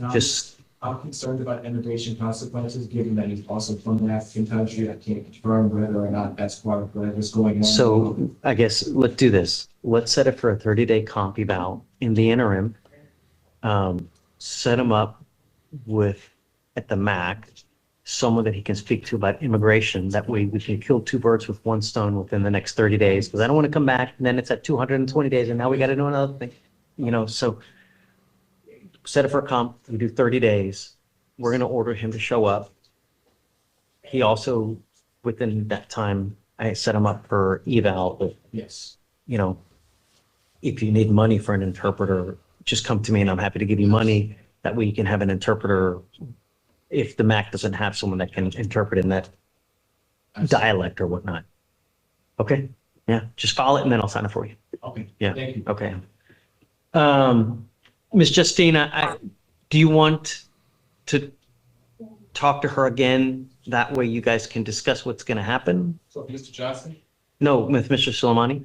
Oh. With the interpreter. Yes. Yes, I did. You know, I have her phone number, so I can call her. right. It would be, you know, I'm going to let you go, Ms. Justina. It's going to be easy for him to just call you. Yes, and then sir. you guys can just speak on the phone instead of doing the breakout room. It's okay. So Yes, I'm going sir. to just let you go. They're going to talk to you and just keep you on the line so that you can just help them finish up to reset the case and do what? Okay? Yes, sir. Can I just ask one question? I Shoot. can't see anyone on the screen. I was told. I know I have it covered up just so that others don't use it in a hurtful manner. That's why I have it covered up on purpose. That's fine. I was just asking permission. Screenshot as proof of what time I finished the interpretation. I didn't understand what you said. I need to screenshot. I was asking if I could screenshot, but I'm the only person that I can see anyway. I can't see anyone. Yeah. But I needed a screenshot of the time that I finished interpreting. Hey, what time do we have her until? We have you until 12:30. Yes. We booked you for 10:30 to 12:30. It's a 2-hour window. She has. Okay. They just wanted proof that I was here, but it's okay. If I can't screenshot, that's fine. I'll just let them know that She wants to screenshot I guess, the order for whatever that we have her. No, she wants to screenshot the defendant And on I'm the the only screen. one that I can see. But if it's not possible, it's okay. I will let them know. I mean, I have the email confirmation. We have an email confirmation for you to be here. Okay. Do you want that? They just wanted proof that I actually showed up and I interpreted. Screenshot now. And for how long? Oh, okay. Yes. So they want some kind of proof that she actually showed up and did the interpretation. I don't know. I don't know. I don't video the room just because out of an abundance of caution. So. No, that's fine. I will let them know and I'm sure they'll understand. It's okay. Okay. Yes. Yeah. I mean, I can have Victoria reply to their email, saying that you were here if need be. Okay. That's fine. Okay. Yes. Okay. Thank you. All right. Good luck. Thank you so much. Thank you Take very care. much. Bye-bye. Bye. Let me see. I'm sorry. This judge always wears bow ties, sometimes very colorful. Also some colorful suits. Anything else? No robes, ever, that I've seen him. The county doesn't for Salamanca. Yeah. Okay. Yeah. What about the 10-day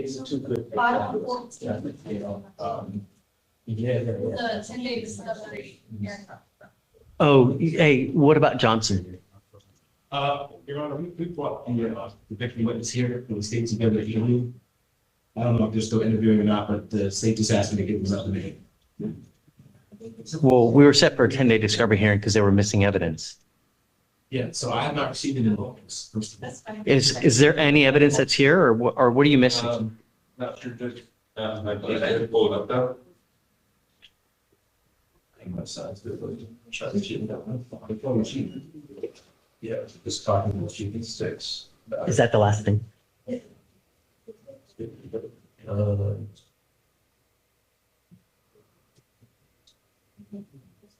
Anything that's not here, it's not coming in. Okay. Yes, Judge. I mean, Just whatever's not here, it's 200 days old. Hell no. Not just a no, it's a, absolutely. yeah. All right. Soundbite. With that, we're done. Thank you, Judge. All right. Now he's done. Wow. And I like how he goes off air. That's a pretty cool little logo. So nifty. Get a screenshot of that one. See if I can capture that. Do I have a spot for? I do. I can capture it still right there. Got it. All right. All right. Yeah. Judge Fleischer streams now, but does not show the defendants in the courtroom, which is, I guess somebody tried to sue him or something because they didn't like how they were treated. I can't imagine why. It's a very friendly courtroom, generally speaking, as long as you're not the defendant. He comes in hot every day. He does stream. He's only on the county website, not on YouTube. So interesting judge. And that's we've got the happy birthday soundbite from him. We might have to get another one from today though. All right. There was bullying online from other people talking about the people that appeared in court, not anything the judge did. It had a lot to do with the people seeing people live streamed for court. Yeah, so the judge running his YouTube channel, the chat was the problem. I wish he had, instead of just turning off the camera, he had instead said, I'll turn off chat, like Judge Middleton does. Judge Middleton keeps chat on for a little while in the morning, says hi, welcomes people, and then turns off chat for court and just holds court. That way the live stream for the judge's channel would not have all this bullying on it. But yeah, good times. Tempted to go down to Harris County and file motions for access for video court hearings and film it myself because I like watching it. All right, let's see, where are we? We are at, it's 1:16. It's 1:16. You have to do she gone. It was too quiet. It was too quiet. It just wasn't the audio we'd hoped it would be. trying to see what this court case is. I've been watching it in the corner here. What is this one? It's been like a 2-hour hearing. If the court changes conservatorship today and puts in place a possession and access order for you, are you wanting the same thing that was given to Mr. Sterling in the temporary order or something different? Sounds like family. The same thing. Okay. Yeah. Sounds like family law stuff. All right. I can bookmark it, Amber. I just forget where I put the bookmark. So, fun times. I think it's time for some lunch. We are in our sort of our downtime between between cases. We're going to be picking up a couple cases out of Ohio next. Well, get rid of the. Thanks, Amber. I appreciate that. We're going to be picking up one out of Warren County first, and then going to, what is it, Memphis County next? I think it's Memphis County. Yeah, Miami County. I'm sorry. Memphis, Tennessee, Miami, Florida. Miami, Ohio is where we're going after that. Crazier Cat, you missed the verdict. You went home early.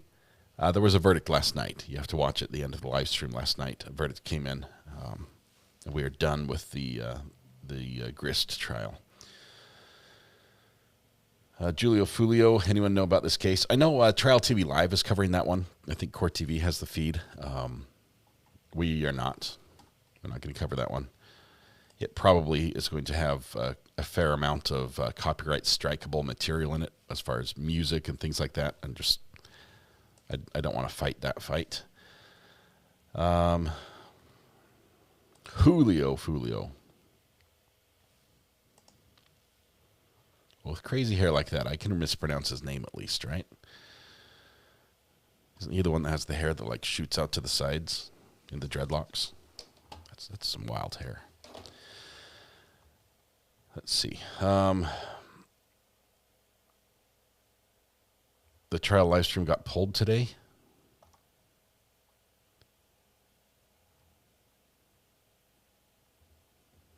Got copyright stricken. Oh my goodness. Well, bummer.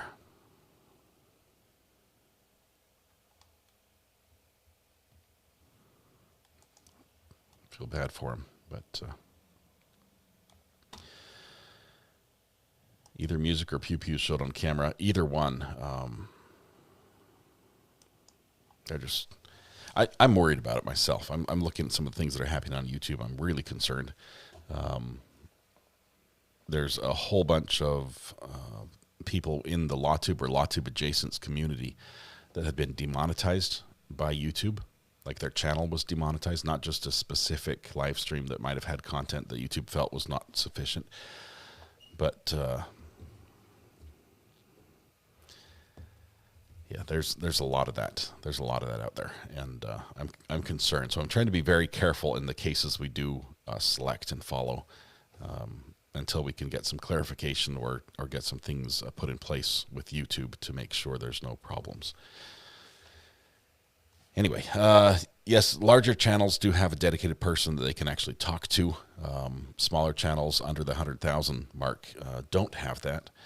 So I guess the best thing you could do to help the channel is get some other people to subscribe to us and like the channel.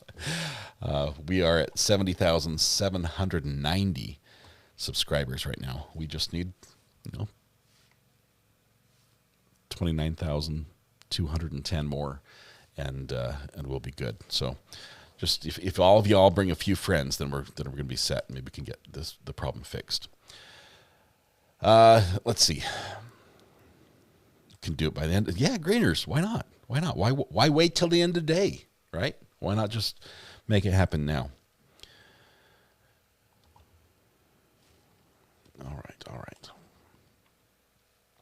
I think we're going to go to lunch. That's what we're going to do. I don't know if we're going to come back this afternoon. I think we're not. Let me check.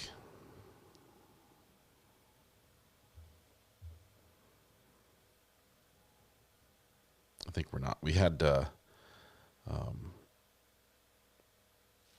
had some sad news from Selena K today. I think you guys saw it in chat, possibly. She could use some prayers there. Yes, she is still in Hawaii, but not for good reason. Her husband had to go to the hospital.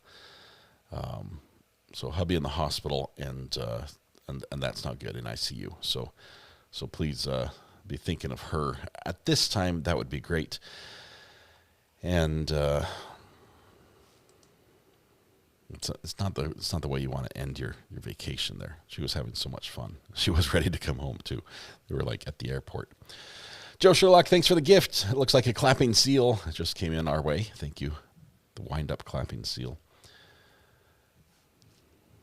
Yeah, I don't know any details beyond that unless it was shared in chat and I missed it. But just be mindful of her.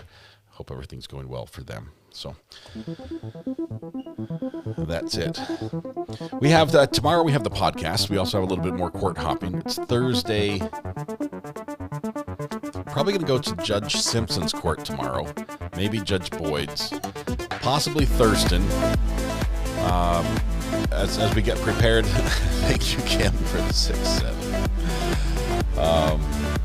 And the butterfly. It showed up as 6-7 for some reason. Maybe it was something else. A little bit of both.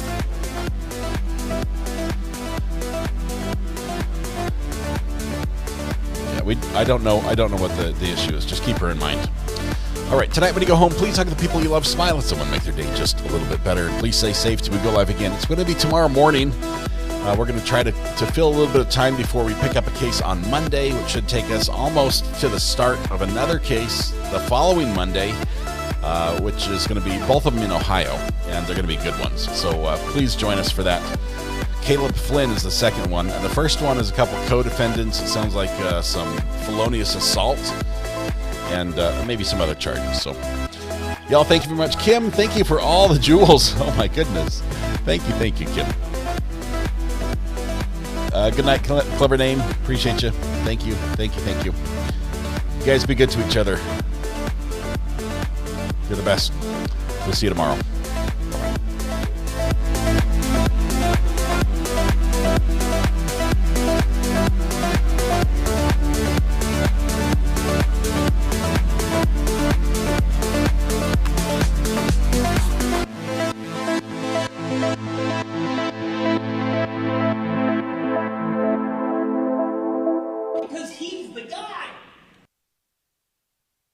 Happy birthday. You look good. Don't miss the forest for the trees.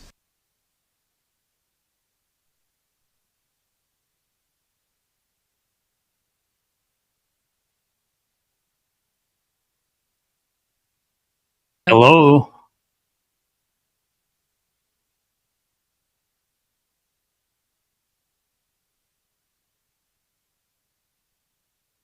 What more do you need to see? Hello. Procedural matters, and unfortunately you have not. Hello. It's bigger than you. It's bigger than me. It's bigger than all of us.